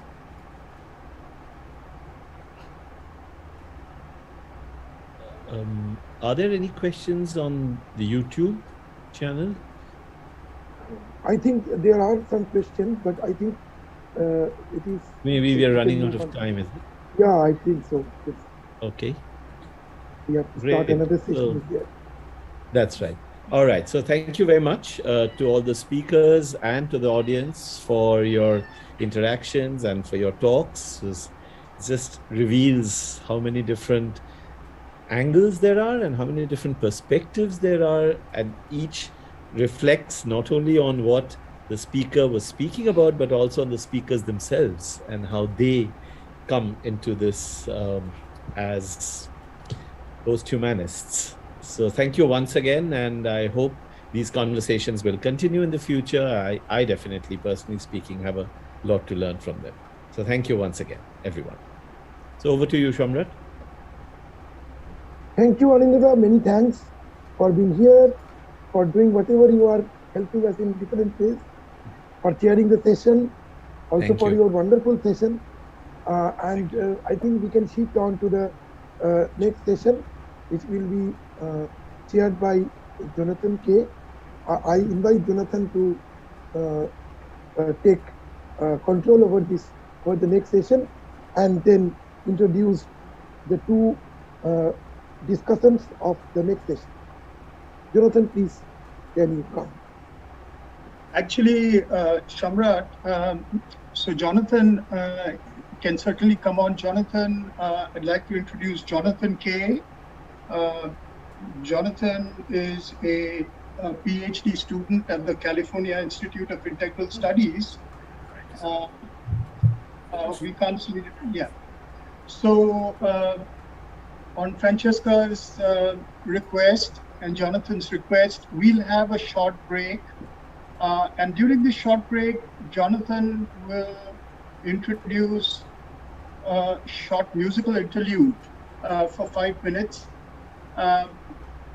This is also related to the talk he's going to give on Sunday morning, which is called Becoming Raga. Since our posthumanism is not only about humans and other material beings, but includes non-material beings, this will be a little taste of what he's going to introduce us to on Sunday. It also is an attempt to introduce relationality into our various modes of understanding. I think this was already fielded in the notion of the poetic in Dr. Sinha's talk, and the poetic, the non-cognitive in that sense, the non-rational, constitutes a variety of alternative modes of understanding that need to coexist, that form assemblages of their own. And so I think this is kind of a little interlude of that kind, and I will leave it to Jonathan to play for a few minutes and then moderate the conversation between me and Francesca. Thank you. Thank you, Debashishta. Can you hear me? Yes, we can hear Yeah, you. yeah. Great. Absolutely. Okay. Yes. Well, while people are stretching or taking the break that they need, I'll play about 5 minutes on this instrument. It's called the Esraj. It's a larger variety of the Esraj created by Ranadir Roy, who is my guru's guru. And I'll play a little bit of a monsoon raga called Jai Jawanti.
Wonderful.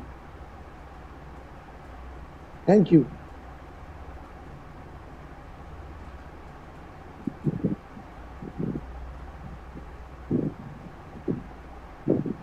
Yes, thank you, Jonathan. That was a real treat. Yes, thank you for listening. I'm just going to quickly set up at the table and we'll start the conversation.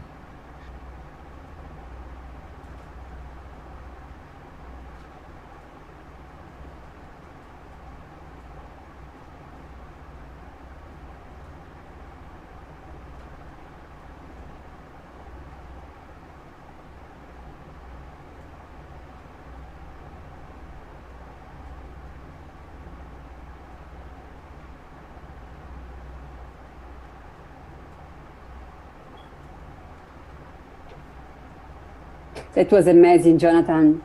Amazing. Well, thanks for the idea. It was something.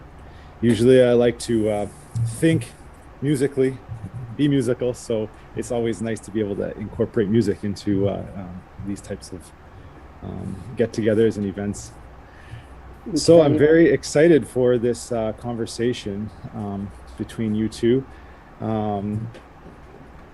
You both have been such a huge inspiration to the work that I am trying to do, and I think that the times in which you have met in the past, there's certain videos, and your interactions have always led to extremely productive and inspiring ways of looking at this subject. So why don't we begin with just maybe getting deeper into the title of this talk, Posthumanism as a Way of Existing. Why don't you just start sharing some thoughts on the theme of the talk? Francesca, why don't you go first? Sure. Well, first of all, I would like to say that what you did, Jonathan, is, I think, key, and it goes also well with your last name, to actually a change in our ways of doing academia as well. I think that words are not longer enough. People are talking about cybernetic telepathy, but we already have many other ways of communication that are not based on linguistic language. So I think that incorporating music and movements and aspects that are not so connected to the way reason has been expressed and also exploited, I think is at the base of a change also in academic discourses. So Jonathan, you know that from here on, you're going to get like so many more invitations for sure from on my side to be part of the posthuman events, because we need these other voices that are not coming through words. And you did such a wonderful job, not only musically, but also with the meditating aspect of that. It was not just music, it was an inner search. It was also a passionate search. I felt there was a lot of introspection and passion in your piece of music that you dedicated and that you shared with us. So I really, first of all, want to thank you so much for doing that. And then going to the topic of the discussion, yeah, we were talking about it with the Bashish 2 days ago, to think what are the most important aspects we want to underline in this kind of short dialogue, because we could literally talk for days on this topic, actually if not months or years or lifetimes. I think that we think that the most important message for everyone who is watching us today, because most people who are connecting today are scholars, is probably understanding the teaching that COVID-19 is giving to all of us, also in a very probably dramatic, extreme way. But the message is that writing or theory or scientific research or anything that is outside of us is no longer enough. When we are faced with finitude, and COVID-19 did that very, very clearly, the fact that no matter what, no matter about radical life extension or cryonics or anything, we may die today or tomorrow, and that's been very clear for everyone. This is a pandemic. It's not just an epidemic. It's not respecting national borders. It's showing that we are a species. And I know that India is going through an intense time. So as we mentioned, sometimes, often actually in this conference, we want to send all our energy and support to all the people who are going through very intense times. But of course, everything has many different aspects. And I think that the pandemic has also reminded us of the finitude of life. Now, this finitude is, for some people, what probably gives life a meaning. in the sense that once we realize that we don't have a limited time on Earth, then we want to really make sure that we are authentic to ourselves. And all the religious, spiritual traditions say so, and also a lot of philosophers. Of course, I'm thinking of Martin Heidegger talking about life as being authentic because of death, because we know that we're going to die. So I would say that with the pandemic, it became very clear to some of us. I wouldn't say to everyone. I don't want to generalize, and I do not believe in posthumanism as a universal approach. It's not. Posthumanism is based ontologically in the recognition of diversity, but it is a diversity that is connecting, that is monistic and pluralistic at the same time. So given these premises, the pandemic really showed us that for some of us, it's no longer enough to write about posthumanism or to theorize about posthumanism. That has been done greatly to many thinkers in the last decade. Now is the time to manifest ways of existing that are posthuman, that include everything, from the way we treat ourselves, to the way we treat others, to the way we interact with technology, realizing that technology is on some level creating our phenomenological experience of existence, and also technology should be recognized also ontologically as something that is manifesting also apart from the human. Technology is not just human. The technosphere clears this very, very, very well. The technosphere is going to be here much longer after we are gone. So, and of course, aspects that are big questions, but also micro questions. What should we eat? And the panel before us did very well the question, for instance, of the cow and meat. And so I think that at this point is no longer just understanding posthumanism as a theory, but manifesting this in the way we live. I also want to say one more thing before I give it regards to the Bashish. I'm sure the Bashish is going to add incredible enlightening comments. The Bashish is an incredible thinker. I would like to say one more thing. I don't believe that there are, as I mentioned before, universal answers to what does it mean to live as a posthuman, because we're all different. We all have different needs. Of course, we're all connected as well. So I think that the most important thing we can do, at least at this stage, when posthumanism is clearly becoming an existential inquiry, and it has not always been like that, it's been most clearly a critical, cultural, academic trends, and now it's becoming very clearly something else.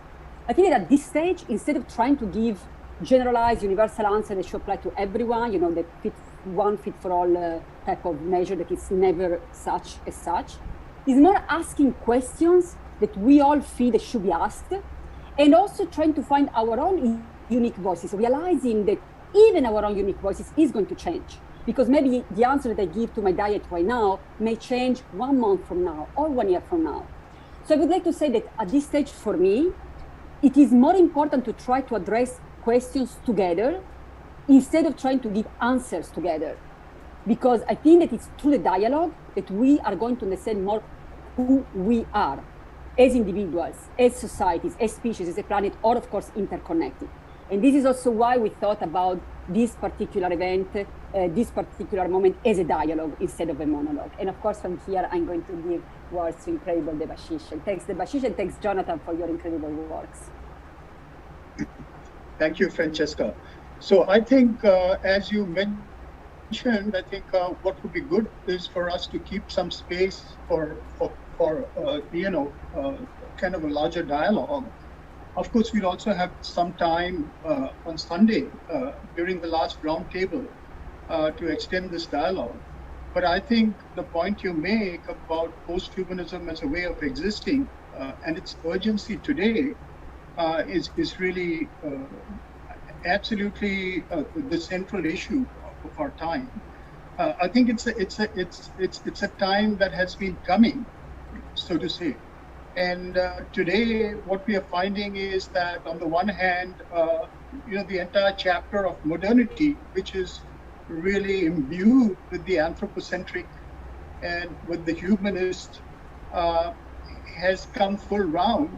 The pandemic is a sign of a global dystopia that's erupting all around us. It's erupting in the biosphere. It's erupting in the cultural sphere, the psychosphere. It's erupting in the zoosphere. So, this is happening simultaneously with a sense all across the board, that this is just temporary. It's just on the side. It's, Pfizer will solve our problems. Some vaccine is going to put it to an end, and we'll get back to what we were doing all along. It's again, the faith in technology, in corporation is still very, very strong. It's as if that's going to be the solution. But on the other hand, it's just a punctuation mark. It's a punctuation mark in a sort of a cascading set of dystopic events that are around us right now. On the other hand, on the one hand, there is neoliberal globalization's cocooning of our times. Its ability to shut our eyes and ears, to pull the wool over our senses. On the other hand, you have variety that is springing up, but it's all other kinds of humanisms, as we are seeing. The right-wing, sort of consolidation of nationalisms everywhere. It's happening in a very big way. And they are doing another kind of pulling the wool over their own people. That this is the way in which we are who we are. This is our human, so to say. So I think the opportunity for the post-human is not just something that is a kind of a critical discourse by which we can steer our way through this time. It's actually really urgent. It's critical in the sense that it's a life and death issue for humanity, and that's where we have to look at where do we begin when you have these really large narratives that have completely hegemonized our times. Where do we begin? And I think the pandemic is exactly where we begin, because it's the crack in the ground from which the new sapling can rise. So this, spanner in the wheel, so to say, that puts a stop on things is the time for us to think, not merely at the individual level, but about how things ought to be, etc., plan, but actually start from ground up. This has to be that's where it's a form of existence. It's an existential change that grows outwards, that grows from the individual to, little groups, oases of new understanding, and perhaps networks that utilize our networked technosphere in a new way. So I think this is a certain frame in which we have to think. Another thing I wanted to say is about metaphysics, that we often think it as if, we are who we are, but really we've all bought into a certain kind of metaphysics. Modernity is its own kind of ontological metaphysics. And we, whether we like it or not, have subscribed to it. We've been made to subscribe to it. And so if we want an out from it, we need to first come to grips with that, to understand that, understand what we've bought into, and also find other alternatives, another kind of metaphysics. So I think, Francesca, you already mentioned it. You put it in a certain very pithy phrase. You talked about a pluralistic monism. You talked about a kind of a sort of an ontology of relations, which ultimately is not merely one, but many at the same time. This is a paradox, and this is the post-human. I feel what we need to understand is that to exist as a post-human, our first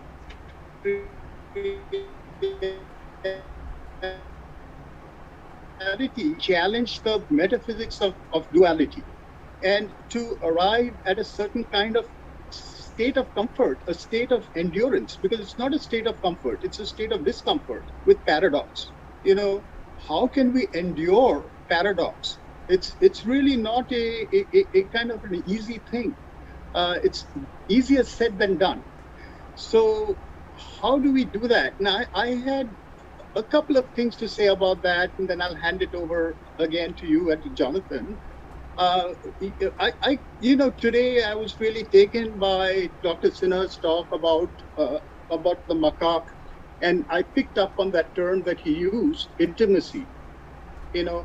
I think, the human and the non-human, to talk about the human and the non-human, to talk about the same and the different, to talk about differences in degree and differences in kind, right? We have to realize that every individual is a difference in degree and a difference in kind. See, this is the paradox. There is between us and other animals, there is a difference in degree, but also there's a difference in kind. Between us and other humans, every other human, there is a difference in degree, but also a difference in kind. That's the true meaning of singularity. Singularity is not what Ray Kurzweil is talking about. Singularity is the unique, absolute difference of every individual. And inside the individual, we have to come to grips with who we are. We are not essences. We are not beings. We are becomings. And we are becomings of pluralism. So I think first thing is to come to, a state of endurance of, this is a kind of praxis, a sort of an intellectual praxis, a philosophical praxis, philosophy as praxis. So, I think, many people, many of this audience is familiar with Derrida's work and with deconstruction, for example. I think deconstruction is a praxis of that kind. It's a praxis because it allows us intellectually to endure paradox, to arrive at aporia, and to endure it. But enduring it is also not enough. There has to be an experience of something that goes beyond the paradox, that coexists with the paradox. That's the relational monism. That's the pluralist monism. There is something that is an altered state. There is something that is uncanny about our familiarity, something that is totally different in the totally same, that we have to develop as a state of existence in our relations. And it can come through this kind of praxis, and it can also come through non-mental praxis. It can come through meditation. It can come through relation. It can come through intimacy. And so intimacy, I think, needs to be theorized as that kind of space, the space which is paradoxical, the space that is one and two at the same time, the liminal space, the space that opens infinity while asking how close are we or how far are we. So I'd like to start by saying these things and turn it over again to you, Francesca. Thank you so much, Debashish, for adding so many layers of reflection. I'd like to give some comments, and then Jonathan, you can ask the next question. I would like probably to ask a question to the notion of the paradox, because I wonder if this paradox that you're talking about, which is very true, is very real, at least for many people nowadays on planet Earth. Let's say that it's very real for a lot of humans in the 21st century. But I wonder if it is a paradox that is part of existence, the idea of not even knowing why we are here until we really look into ourselves. That's the only place where we can find an answer. Or if it is a paradox that comes from social constructions.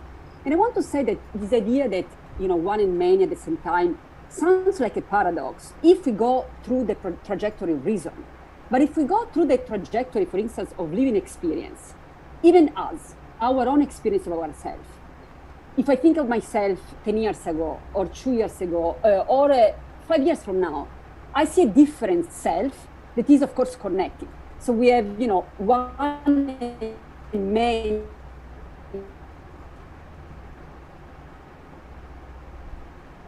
of energies. So, and this is just a simple example. Or even let's think of the multiverse in quantum physics, where the same matter would maybe realize in different dimensions because of different vibrations. So I wonder if, and this of course goes with a lot of the topics that we're going to be addressing, specifically dichotomic tendencies, habits of absolute separation, which is also what caused the pandemic to begin with, and the anthropocentric habit of doing to non-human others what we don't want to be done to human others, and the idea that this is not going to be the only pandemic if we go on with anthropocentric habits. So just to say that this posthuman understanding of existence should be addressed also in political and socio-political terms, legal terms, all terms. It's not just an existential individual spiritual search. This is also political and social, because if we don't address these habits right now, we are going to see many more pandemics to come. This is just like eye-opening. So, you know, like we can learn from history or not. If we want to learn from history, we should change our habits right now, not just as individuals. But going back to, I guess, more of an ontological approach, going back to the teachings that, for me at least, the pandemic has given to me, has been this clarification of some notions that have been very evocative in my life. The idea of the Übermensch in Nietzsche, the idea of Lila in the cosmic game in the Hindu tradition. And when you realize that really you may die tomorrow, yeah, maybe there is, some people may believe in an afterlife, which is possible. I'm not saying that it's not possible. I do think that death doesn't exist in the sense that in chemical terms, everything only transforms. So there is going to be a radical transformation. We are not sure into what. But my question is, once we realize that if I die tomorrow, everything that I had was just really my existence. Didn't matter how many degrees I had, how many houses I had, how many lovers I had, how many kids I had, how many families, whatever. That, at the end, is part of what we have, which is existence. And I do like very much the notion of the cosmic game. It is a game. We are creating our own games. And in that sense, once we realize that the artist is an artist because he's original. If I'm repeating the Bashish art, if I'm copying the Bashish life, I'm not an artist because I'm just copying someone else's life, for instance. So in that sense, if we realize of being, again, Lila the cosmic game, or if we go through other tradition, the Übermensch, for instance, through Nietzsche, the idea that we should live a life that we, hypothetically speaking, although he might have been serious about this, but definitely it's a hypothesis, a thought game, as though this life could come back ever and ever the same. So let's say that I bet on my life forever. I live such a life that is so authentic to myself, such a work of art that I can say yes to this life in all of its nuances forever, in the wheel of time, and this idea of yugas in the Hindu tradition, or like the spiral, etc., etc. So if time is not linear, and time comes back, Nietzsche asks, would you embrace your life exactly the way it is forever, which is the artist? When you understand that your probably only and highest form of art is not how I write my books, or is not how Jonathan plays music, or is not how the Bashish speaks his beautiful philosophy, is the way we exist in all of these, of course, including the way we write and the way we produce, but it's all included in the way we eat, in the way we digest, in the way we talk to others, in the way we dream. Everything is our highest form of art. So in that sense, once we realize that we are the artists of our own life, art can only be original. And in that sense, it makes complete sense that everything is constantly diversifying.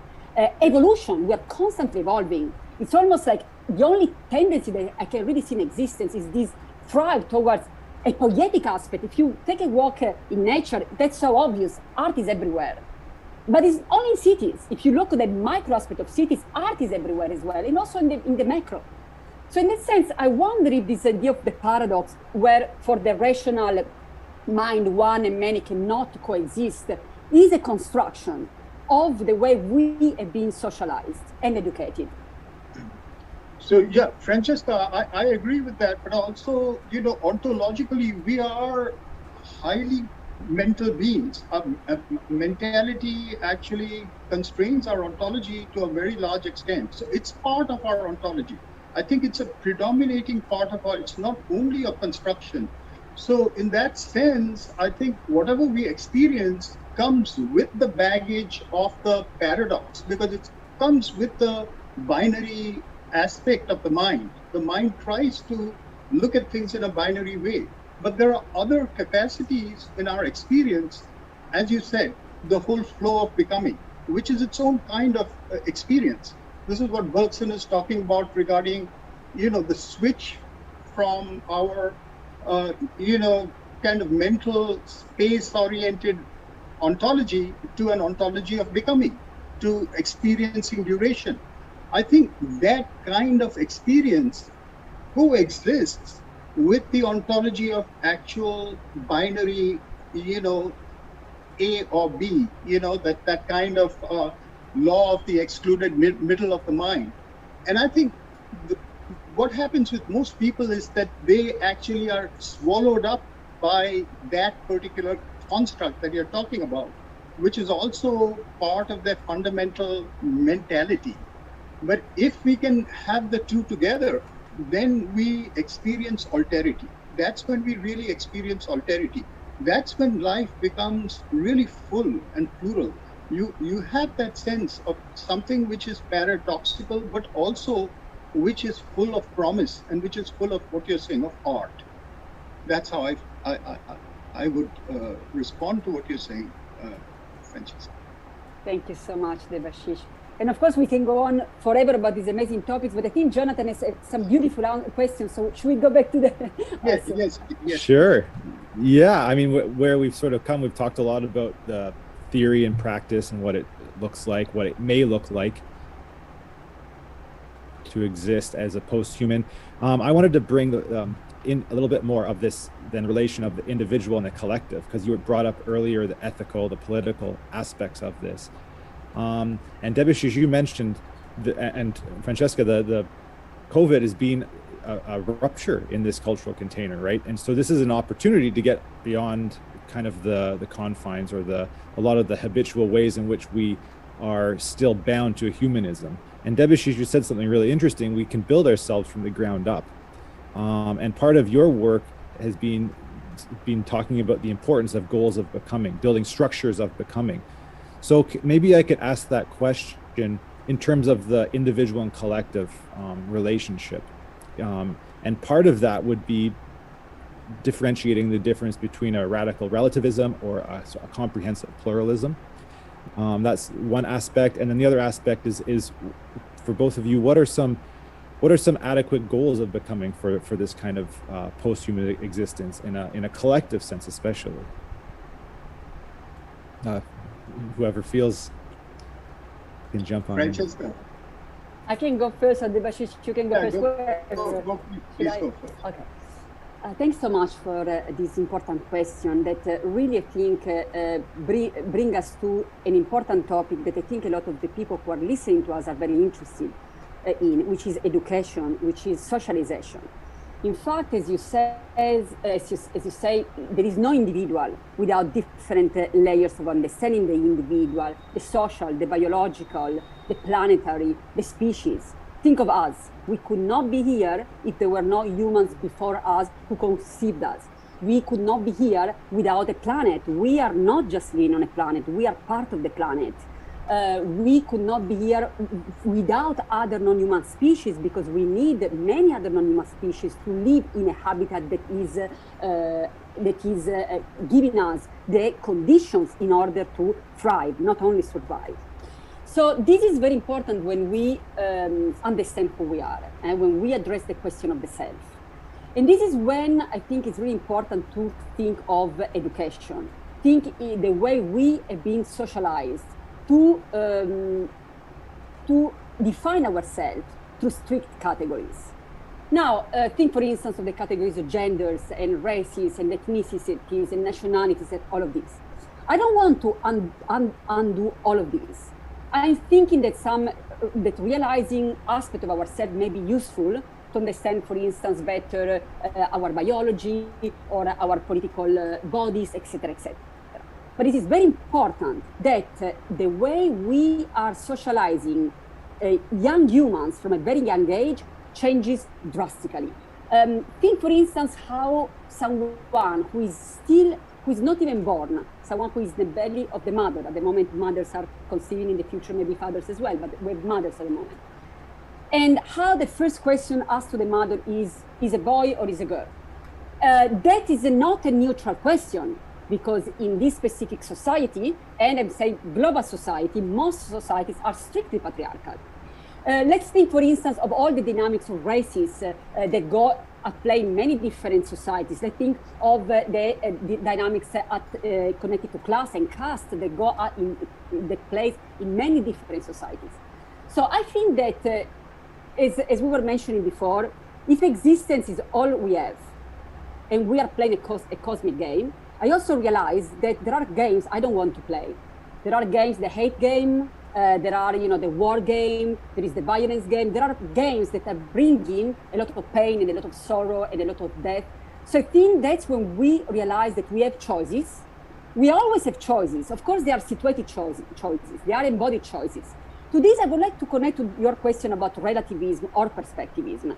I want to make sure that this is clarified, because at least from my take on posthumanism, I don't want to generalize for everyone, but I personally don't know of any posthumanist who is embracing relativism.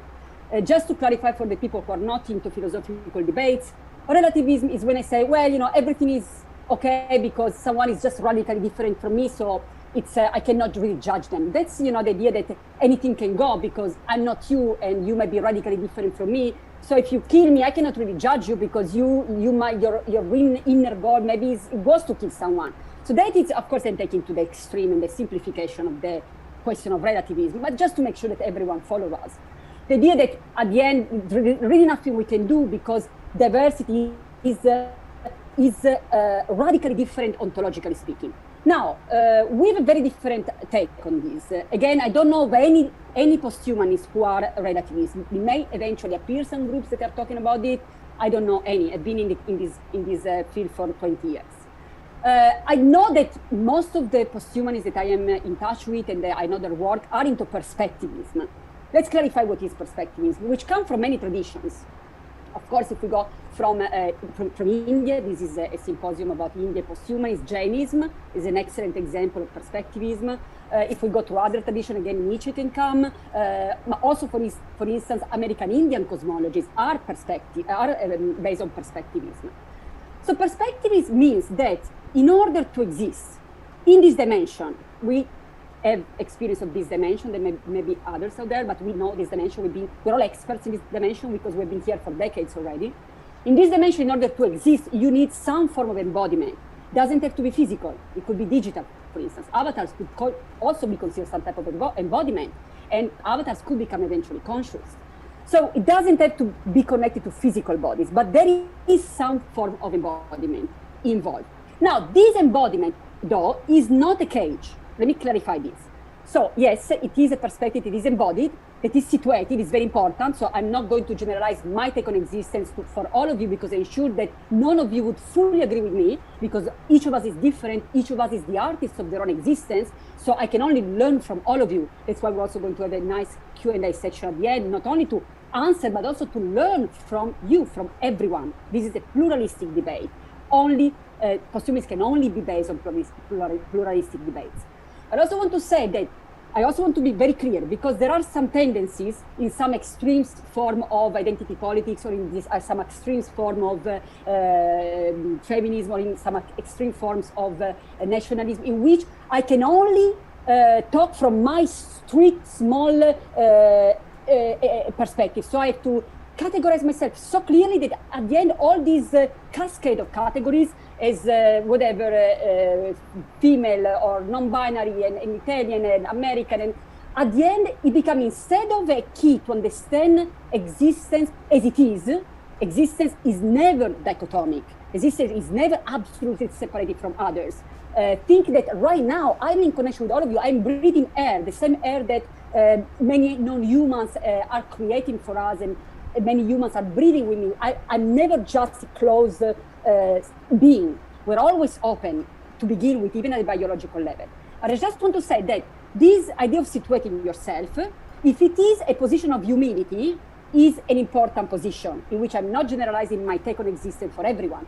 But if it becomes a call for imprisoning yourself, in which I can only understand someone who is exactly like me, so much like me, there is no one else than me, so I can only really understand myself, which is solipsism.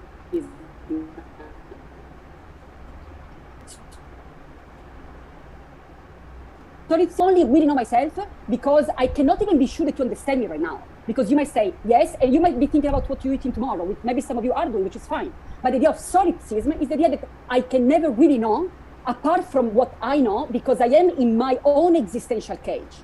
So that's something that I do not embrace. And again, I would say that I don't know, again, anyone in the posthumanist community that embraces solipsism. So the idea of the perspective is a position of existential humility. The idea that we cannot generalize for others, but should never become an ontological cage, which unfortunately is the case for even some of the fields that I am involved with. I can see some feminists engaging themselves in the idea of their own female body. We are not just female bodies or male bodies or colonial, post-colonial bodies or Hindu or Muslim.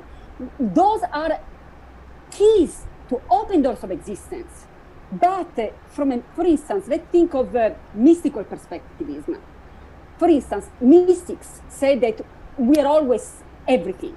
Now, let's just give a very simple visual perspective of this to understand, and then I give my words to the Bashish.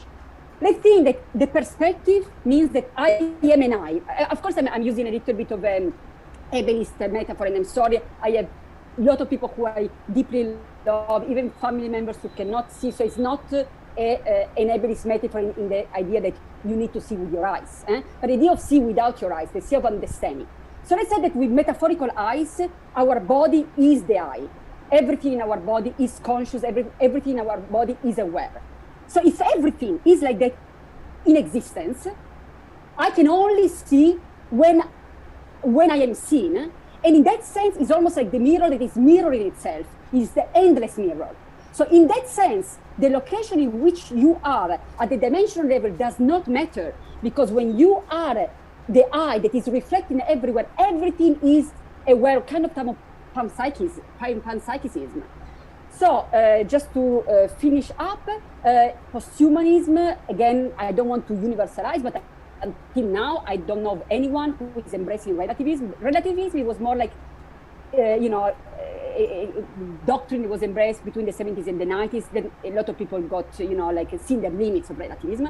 Cultural relativism is not really very much fashionable because it's really becomes a cage, becomes that anything is possible, including maybe someone created a genocide because I cannot really judge others. Of course, I'm going to the extreme here. But perspectivism is very interesting, and it's related to, I would say probably most, if not all, the indigenous perspective about all the indigenous ontologies. And I think of the fact that indigenous ontologies have been around for thousands of years and relate to very ancient ideas, of course, connected to the shamanistic roots of spirituality and religions.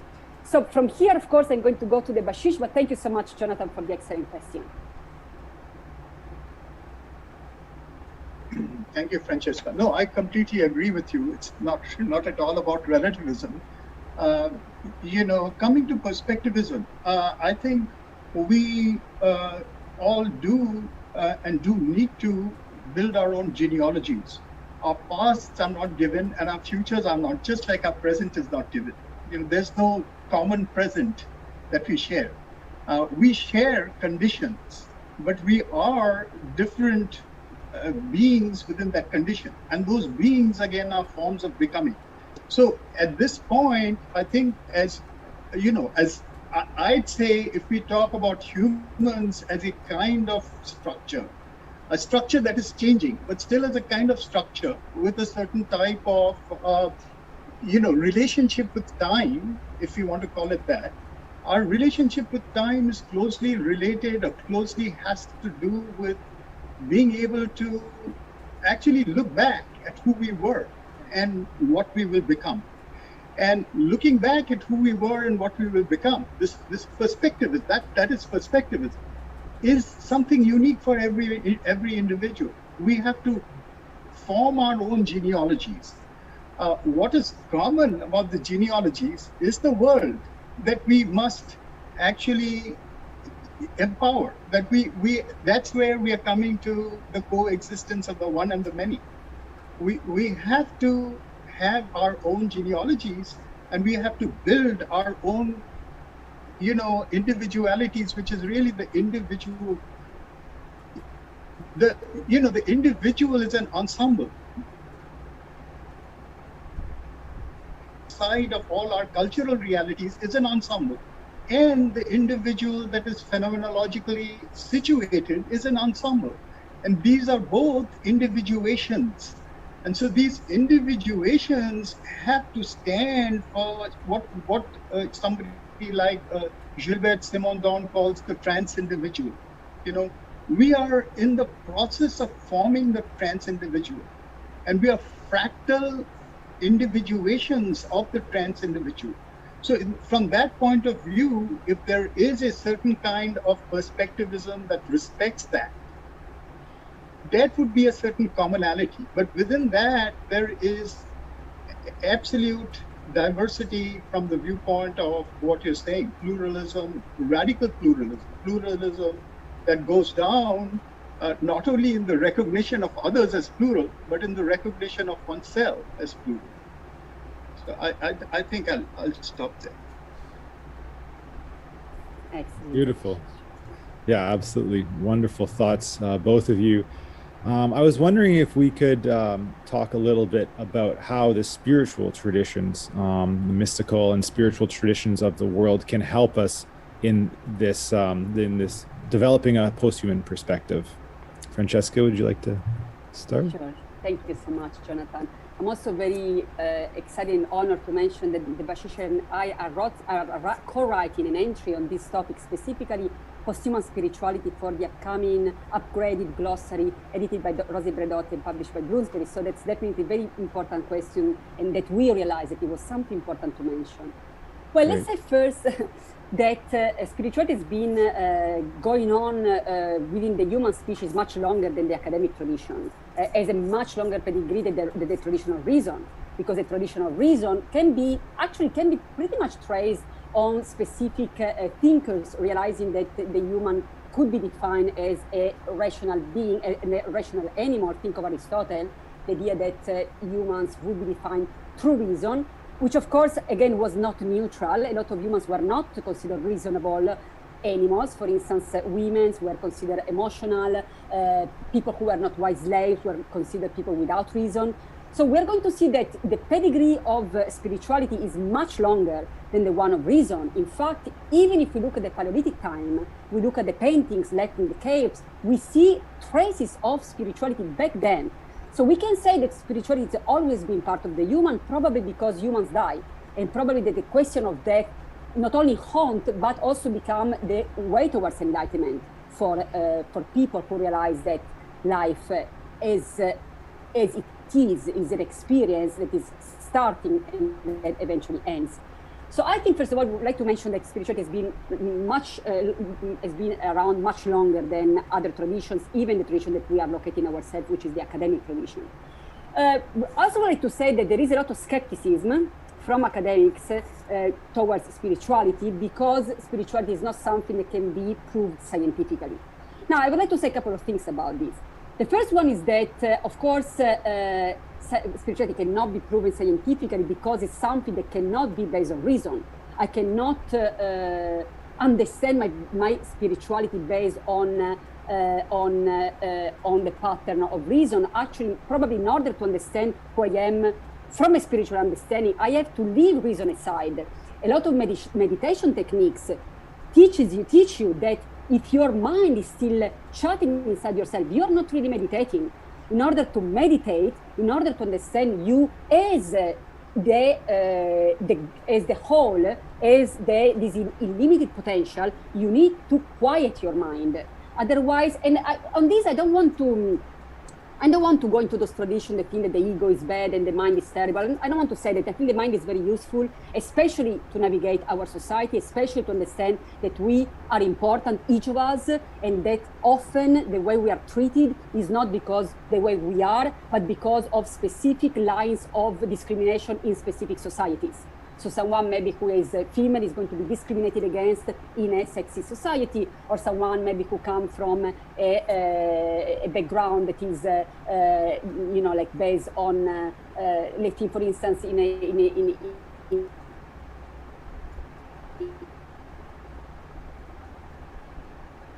against. So here the mind really is helpful. for us to understand that it's not between the two our fault, it's not because we are the way we are, it's because of specific historical traits that have been based of course, on economic reasons. And on this, I want to say that science, that is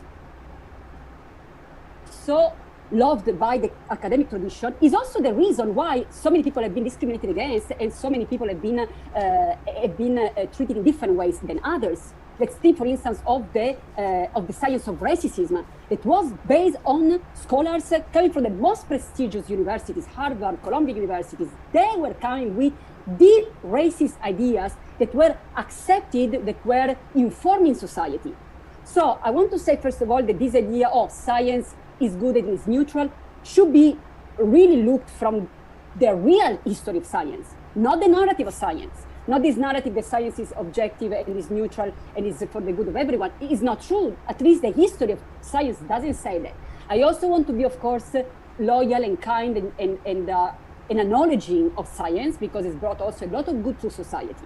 So I want to say that nothing is just one side or the other. Science is neither bad or good. It is an historical manifestation. They should always be addressed as such. In that sense, the spiritual approach is something that cannot be based on what we as academics are trained to do. But they should not scare us, because when we realize that our life may end, all the things that we have read, sometimes even nothing can really help us navigate the understanding of life. And I had to be very sincere with myself. When first COVID hit Italy and China, and I had people that I knew there, I was based in the US, I couldn't do nothing, I could not even travel there, and I had people who actually got COVID, and I was thinking, okay, they can die, I might not even see them again, and I had to do something with myself, and most of the things that I studied did not help me in those moments. The only thing that helped me was reading mystics. The only thing that helped me was silencing my mind and meditating. So I would like to say that when we look at our phenomenological experience of existence, academia can help, but may not help. That's when we realize that we need to have a comprehensive, overreaching approach of the human. And in this, I'm going to say one more thing, and then I'm going to give it to Debashish. Let's realize that all humans that were excluded from academia, because most people were not allowed to enter academia. Women were not even allowed to learn how to read and write, so that they could not be part of the political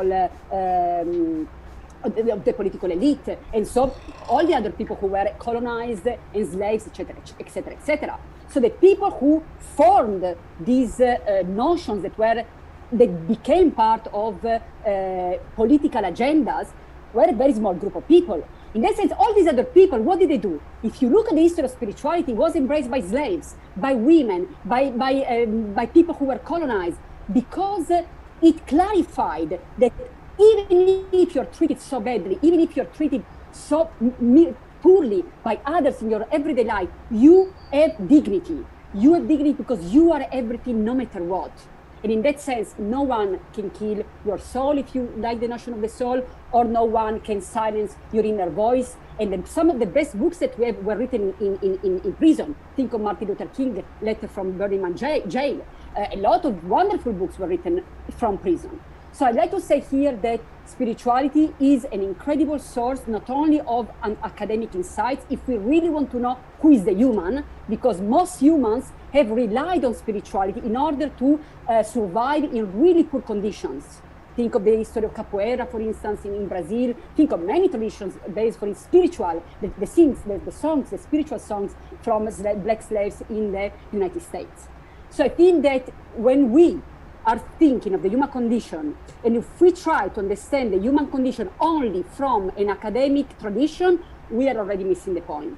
That's why it is very important to be, of course, loyal and grateful to the tradition. I'm not here to jeopardize something. I think the academic tradition is excellent. It brought us here together. It gave me good tools to navigate society, but is not enough. And we need to look into other stories. For instance, spirituality, for instance, oral histories. That's why it's very interesting, the old tradition starting from the 70s, from, for instance, post-colonial scholars and feminist scholars that were trying to find out the voices of the people who could not write or who were not allowed to write. So in that sense, I think that spirituality can not only enhance our lives. We don't need microchips in order to enhance our life. We have other ways. Meditation can be a way to enhance our life.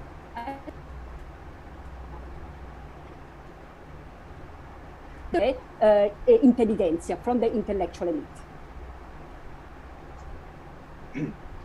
Thanks, Francesca. I'd like to acknowledge actually that our next panel on Sunday, the first panel is on yoga and tantra, and the keynote speaker, Chris Chappell, who's a good friend and who is one of the great authorities on yoga, is here in our midst right now. Hi, Chris. I'd like to sort of respond to what Francesca was saying. Of course, I totally agree with all you said, Francesca. I'd like to also say, though, that I think our problem, so the category spirituality has its own history. And I think as it comes to us right now, it comes through a certain response to materialism in the 19th and 20th centuries.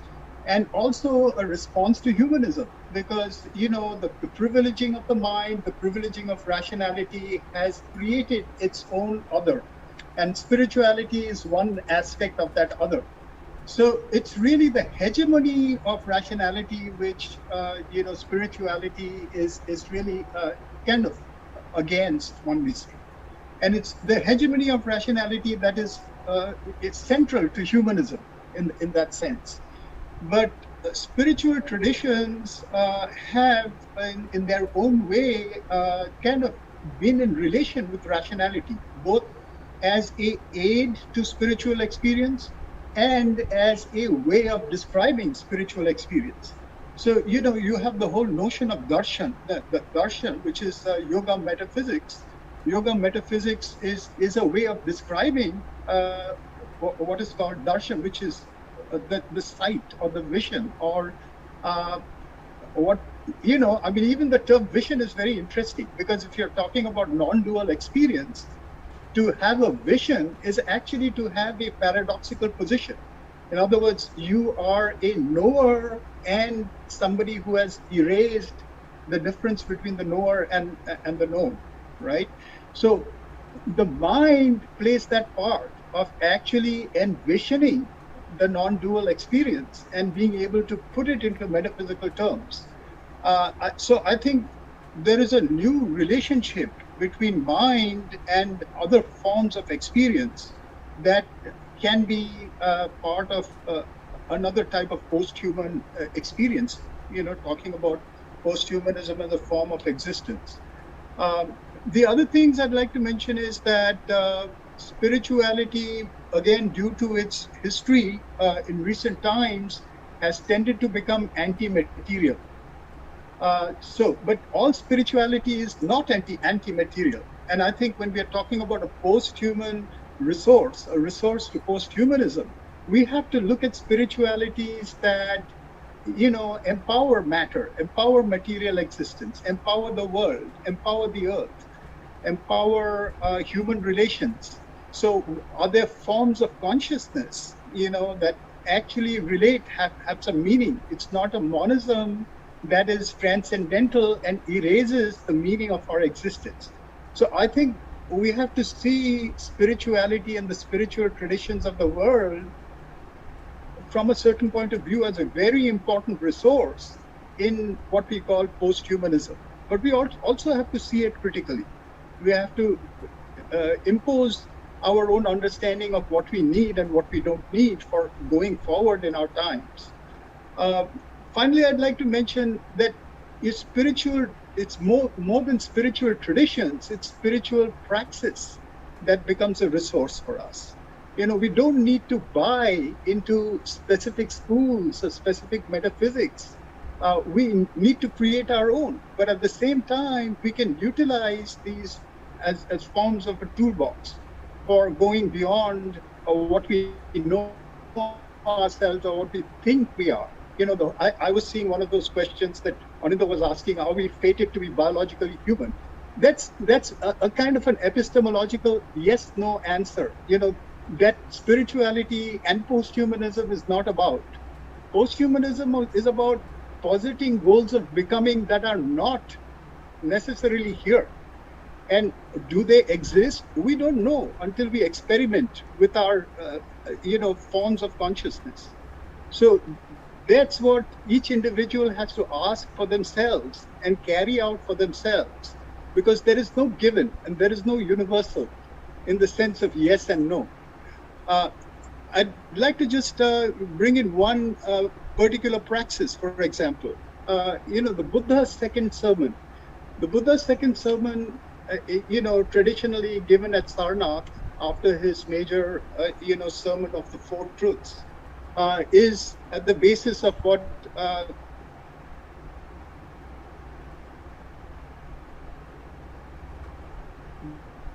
Buddha. And the sermon, however, is not really saying anything about non-Atman. The sermon is a praxis. This is exactly where the place of mind exists. Mind exists as a tool to give us forms of practice, exercise, a philosophical practice. So he makes you go in that particular sermon, he makes you go to put your attention on the various constituents of phenomenal experience. Is the body permanent or is the body changing? So he says, well, the body that never remains the same. It's always changing. So it's not the self. The self is something, if you're looking for something that remains the same, it's not the self. Are your emotions, they use the word Vedana. Vedana today means pain. It's interesting, related to that discourse about pain, the cow's pain. All affect, is it permanent? It's not permanent, it's changing. All habits, are they permanent? No, they're changing. Our sense perceptions, are they permanent? No, they're changing. Is our thinking permanent? No, it's changing. So this progressive engagement with the phenomenal constituents of experience is really a praxis. It's not a metaphysics. He's not trying to tell you, I'm trying to tell you all this so that you can create a metaphysics saying the Atman does not exist. It doesn't matter at all whether the Atman exists. The question is, what do you experience from it? You experience what today a philosopher like Gilles Deleuze would say, a body without organs.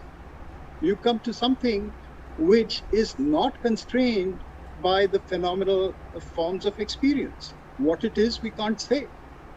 But that's the only way to find out. And I think that's how we have to take our spirituality. Beautiful. Thank you so much, Debashish, Francesca. I think now would be a good time to maybe open up to questions. Yes, Jonathan, can I just add something, because Please. It was so important what Debashish said, and also for everyone. I want to add one more thing that maybe we should clarify for the people who maybe are not familiar with the field of spirituality, and they maybe think that spirituality is a religion. I just want to clarify that spirituality and religions are not synonym, that often religious peoples are also spiritual people, or maybe religious people are just religious people, someone who is maybe normalized in a specific society where religion is the background and they just accept it without really looking more into the spiritual aspect of religion. So I want to clarify this because spirituality and religion may go together and may not. I also want to say one more thing, practical aspect. I want to say that to me, posthuman spirituality is to be completely loyal to what we see as posthumanists. As we said many times in this conversation, the human is diverse, is many, and we should always acknowledge the dignity of everyone. Of course, not only humans, but I'm saying this because a lot of the spiritual texts that we are going to find from the past are beautiful, but also often are written in sexist tones or ethnocentric tones or even racist tones. So I would like to say this. I personally, and this I can only tell you my experience, but I personally found a lot of insights from many ancient scriptures, but I also find those kind of limits. So I know that words create words, and now my bad pronunciation is WORDS, so the linguistic aspect of narrating something creates the experience itself. So here I know saying in any way that we should just accept ancient scriptures as, the highest ways to understand as ourselves. I think they are very important references, and I always invite all my students and friends and colleagues to read the Upanishads, the Bible, Sufi scripture, everything. But keep in mind that what you're seeing as a human living in the 21st century is unique. People coming before you were not seeing that. People coming after you they're not going to see that. Of course, there is a connection here, as we said, the spiritual realization, the enlightenment, but the enlightenment cannot come in sexist tones or in racist tones or in ethnocentric tones. And I'm personally being so much inspired by Buddhism, but also the Buddha gave a very sexist answer when his aunt wanted to follow him, saying, oh, this is what is said in some scriptures. Maybe it's not the reality, but he said, oh, if women start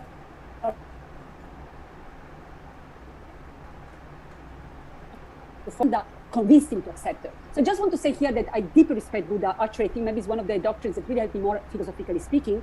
But I want to say that we can only be authentic to what we are seeing right now. So study all the scriptures, Islam, Christianity, paganism, Hinduism, Jainism, Buddhism, but keep in mind that your voice is going to be unique because you are seeing something that is connected to a collective realization, the collective conscious, which is also the collective unconscious. We need to create new archetypes that have not been there yet. This is why we are here. This is what we're manifesting. So it's not just accepting silently all the stereotypes and biases that come with very high enlightenments, because there are scriptures that have really great enlightenments and come in sexist language. So you can even edit the text. Sometimes I do that. I rechange they instead of he. And in my mind, I'm not accepting a sexist or a racist language, although I recognize the importance of the insight in many of these texts. And I want to say this because this is a praxis. It's not just accepting, swallowing what other people saw before us. We want to acknowledge them and be grateful to them, but we are different. We are seeing something that needs a new language. So thank you so much, everyone. Thank you so much, Debashish, and thank you so much, Jonathan. Of course, it would be amazing to now hear the questions and the comments and the insights. Thank you, Francesca. Yeah, I think we can take some questions, Jonathan.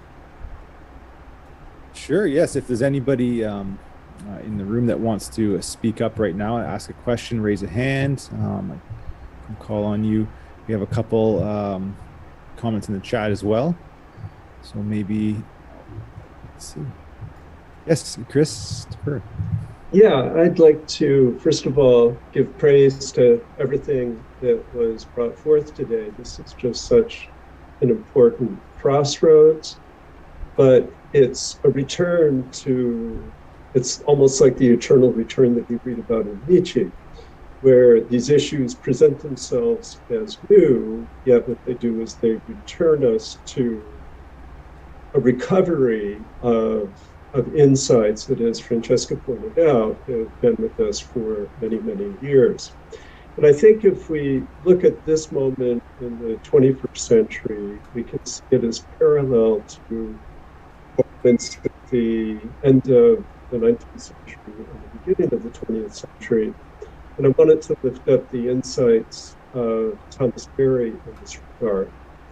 And he wrote a small book on now it would be ill-suitedly titled Oriental Philosophies, but he invoked Muhammad Iqbal, D.T. Suzuki, and Sri Aurobindo as bringing our attention to this crossroad of making this transition. At that moment, it was transition from a non-science mode to a science mode, informed by a spirituality, but in a new key. And in a sense, what we're dealing with now is the need to rise above the fetish with information and the hegemony of a consumerist-driven culture, and again, recover in even ironically a post-human way, this sense of what the Buddha referred to as no self, and the sense of connectivity that has been profiled so profoundly by scientists such as Rupert Sheldrake, who point to what both Francesca, Debashish, and Jonathan, all of you have really called out, this radical interconnectivity that must be acknowledged. And I'll just leave with one other thing that I'll take up tomorrow as well, that rather than education being a pursuit of information, it needs to be a process of radical transformation, but even more than that, formation itself.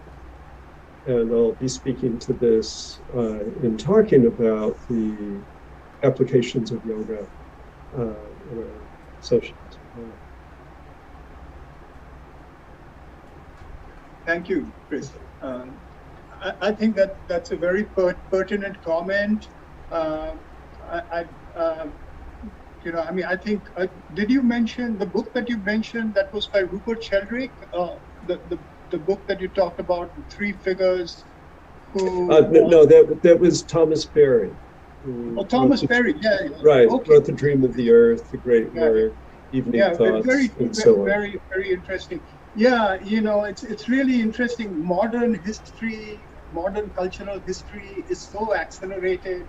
That kind of text at that time really speaks to something that was happening at that time, creating a new opening, which partly we're part of that even right now. As you said, the past comes back, things of that kind. And at the same time, I think what is happening, if you think about texts like that, and if you think about the past, I think what is changing is that the sense of pluralism is increasing. Mm-hmm. I think even these texts, they actually have to do, today a lot of people critique these figures that you just mentioned as Orientalistic figures. D.T. Suzuki gives us an Orientalistic version of Zen Buddhism. A lot of Zen Buddhist scholars today kind of go down into the weeds, but they can only do that because D.T. Suzuki did what he did. Kumaraswamy gives us an Orientalist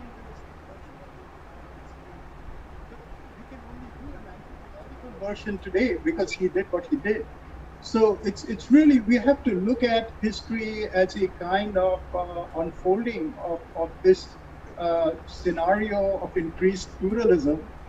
And that's why I'm saying that our trajectory is to find that meeting point, that paradoxical meeting point between monism and pluralism, that ultimately, we can accept our radical diversity, and at the same time, we can experience our oneness. So, from that point of view, and I think these are we have to find technologies that go beyond the technologies that have been created by the mind. Yeah, I would just add one slight revision. Rather than emphasizing oneness, I would say commonality, because the unfortunate hegemony of the language of oneness tends to flatten distinctions. And as you've lifted up the word pluralism, we know that the distinctions must never be sacrificed, because once we enter into that totalizing language, we're in perilous territory. Yeah, no, you're absolutely right. But it's. I think what I'm pointing to is a kind of a paradoxical vanishing point, a limit condition of this coexistence without erasure. And I think we've got texts that are talking about that. This is what the Isha Upanishad is talking about. Yes, it's talking about experiences of radical monism and radical pluralism that coexist. How do they coexist? We don't know how they coexist, but can we make that a goal of becoming an experiment towards it? This becomes the entire enterprise, and I think posthumanism is what opens up as a discipline the right for that kind of experimental identity of the human. And I would like to thank you so much, Christopher and Debashish, for adding layers of reflection. I'd like to give some comments, and then we go back to Jonathan if there is any other question. We want to make sure that everyone bring their voices in. I would like to go first to a point that Christopher made that I loved, the idea that formation is information, that information is formation. And on this, I would like to, on one side, take back something that maybe we didn't address as much, but we only had 1 hour, which seems a lot, but it's not when we're talking about, existence, which is technology. I would like to say here that a lot of spiritual traditions are not really open to an ontological understanding of technology, where the idea is just go back to nature to find your true self. Now, of course, this is a true point. Of course, also the risk is dualizing the human in separation from nature, because of course we are already nature, but it's something that in some ways that we have been socialized, formed, is something that maybe gets erased by from our consciousness, or from our consciousness can never be erased from our unconscious. But I would like to say that something that I find very interesting is, for instance, that technology also is a side of spirituality. I like, for instance, the approach of Masahiro Mori, who was a very famous engineer, and the one, for the people who are more into posthuman studies, the one who came with the notion of the uncanny valley, that is very famous. But he also wrote another book, which I found very interesting, is The Buddha in the Robot, according to which, when we address, for instance, from a Zen Buddhist approach, the notion of Buddha nature, then Buddha would be, the potential of the enlightenment would be in everything, including robots, including technology. Of course, here we also need something that we didn't address enough, is the fact that most of the technology nowadays is created within the paradigm of big data economy and surveillance capitalism. And a great book on this is Shoshana Zuboff, The Age of Surveillance Capitalism. So of course, it's not that technology is something that is just manifesting on its own. It is part of a specific economic paradigm. But I would like to say that as Christopher so beautifully put it, that information is formation, information is information, that information technology are forming not only on some level our experience. So many people nowadays, even more with COVID, are spending more and more time in front of the screen, but also are something that need to be recognized ontologically. It's not just something we're using. That should be very clear. So on one side, I want to say the posthumous spirituality opens, embraces technology, not just as some tools that maybe is putting us far away from our real nature that we can only find in nature. And then I also wanted to say one more thing about this important point that both Christopher and Debashish underlined, the notion of plurality, and I like also the notion of maybe we don't need the notion of the one, it can be a little tricky. But I would like to say that, I did already mention this before, but a lot of these traditions are really insightful. But again, for instance, when we look, for instance, at gender politics, even some of the most enlightened traditions come with really incredibly sexist approaches. For instance, in not all of them, for instance, Thich Nhat Hanh school of Buddhism doesn't embrace this, but most of Buddhist schools, the youngest monk is in charge of telling Buddhist nun what to do. So the idea that if you're a male, you have an ontological priority, that cannot be accepted, can no longer be accepted when we really look at the posthumous spirituality. So I would like to say that the idea of diversity is not just politically correct politics, is really understand who we are. Because if we try to understand, if we try to be enlightened, keeping our, not ontological, because I don't believe in ontological primacy, but our political primacy intact, we will never be enlightened. We may think we are enlightened, we are not. So that's something very important, that is not just embracing some ancient school of thought because they are ancient. Ancient is great and can also come with real limits. So I think it's very important to be humble, learn from everyone, but also being loyal and authentic to what we are seeing nowadays. Thanks, Francesca, the beautiful, beautiful words. There's a question here from RJC in the chat. It's a little bit long. I might just get to the question aspect. Does posthumanism have its own specific modes of activism, or does it rather assimilate existing modes of existence such as extinction rebellion, animal rights movements, indigenous people's rights, and so forth? Very interesting question. I think we've talked about some of these aspects. Something I've been thinking about is microactivism. You know, the idea of that it's not just something that can be separated from every single moment. But maybe that question can be posed to Debashish and you. No, I think he addressed his question to Francesca, so I'd defer to Francesca on this. Sure.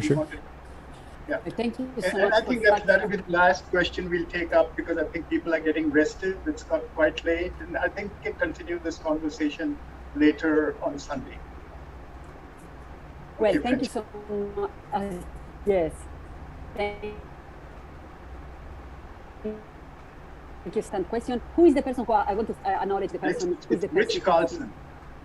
Thank you so much, Rich. Excellent question. And also, Rich, thank you so much for your work. I didn't know you asked the question. Rich had done a lot of wonderful work on the posthuman. So great to have you here. Sorry, I didn't see your name in the list. Thank you so much for being here with us.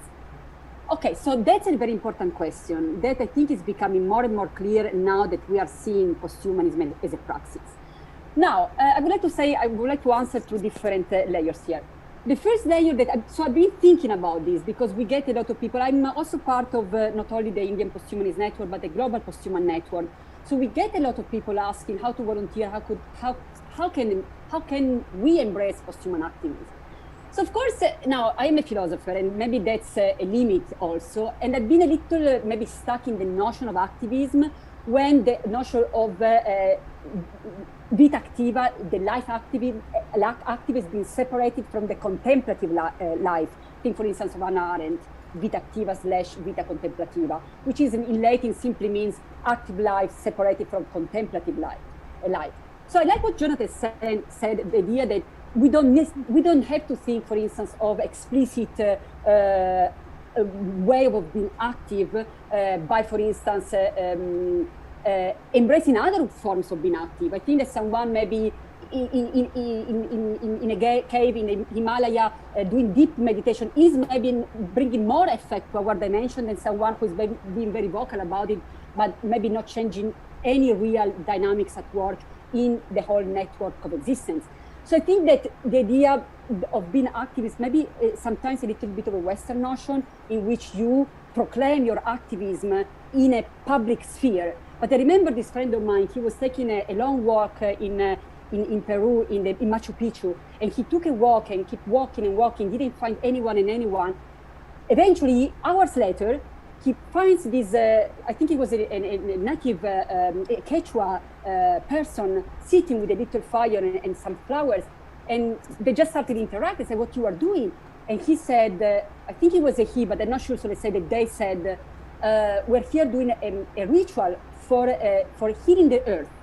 Now, this person didn't proclaim any type of activism, was doing their own work in the nothingness.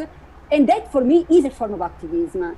If we don't see active in this separation from the contemplative aspect of existence. So I would like to say, first of all, that maybe we can also find another term. But of course, there are many ways to be also active in the more classic way. I personally don't think that the extinction movement is something that I embrace. I've been, I respect Patricia McCormack's approach. She actually doesn't define herself anymore as a posthuman. She defines herself as a human, because the A is the alpha privative from Greek is without. So a word without humans. So the idea that, she's one of the main leading voices of this, but it's also there is an human extinction movement. The idea that the best thing we can do for the earth is getting extinct ourselves. I personally don't agree with this, because I don't think that other species might do much better than us. I think that the best thing we can do is becoming fully aware of who we are. And when we become fully aware of who we are going to respect others. We are going to understand that we are the planet, that we can no longer live in an anthropocentric dimension. So in that sense, I'm not sure that lions or robots are going to do better than us if they are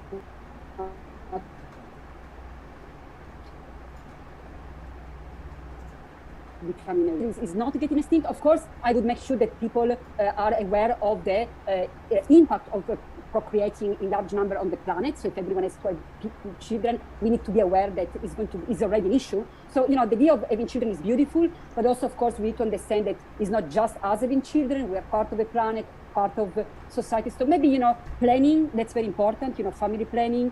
So maybe limiting the number, maybe having one child and adopting maybe others if you really want to have a large family.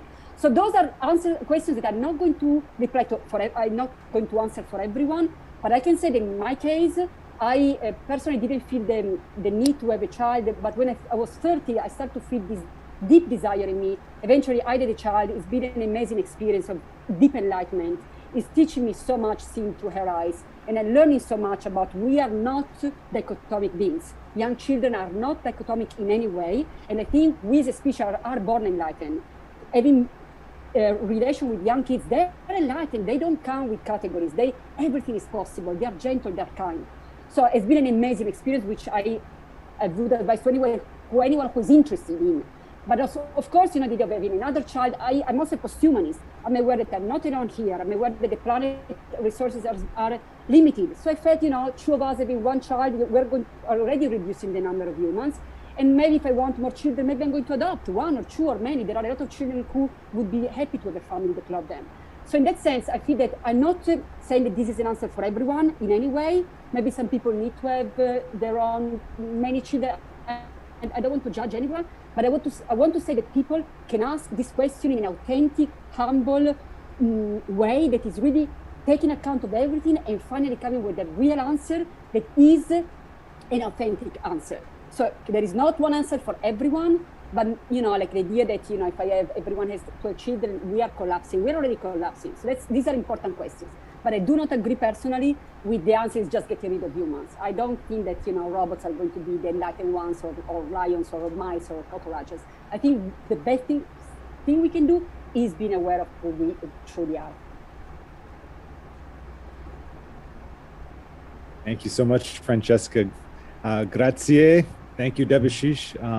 Dhanyavad. And I think we'll conclude here. That's okay. Thank you. Thank you, Jonathan. Yeah, I think it's late for our back-end people who've been wonderful, stayed up for 4 hours and manned this session. So thank you. Thanks to everybody and look forward to Sunday.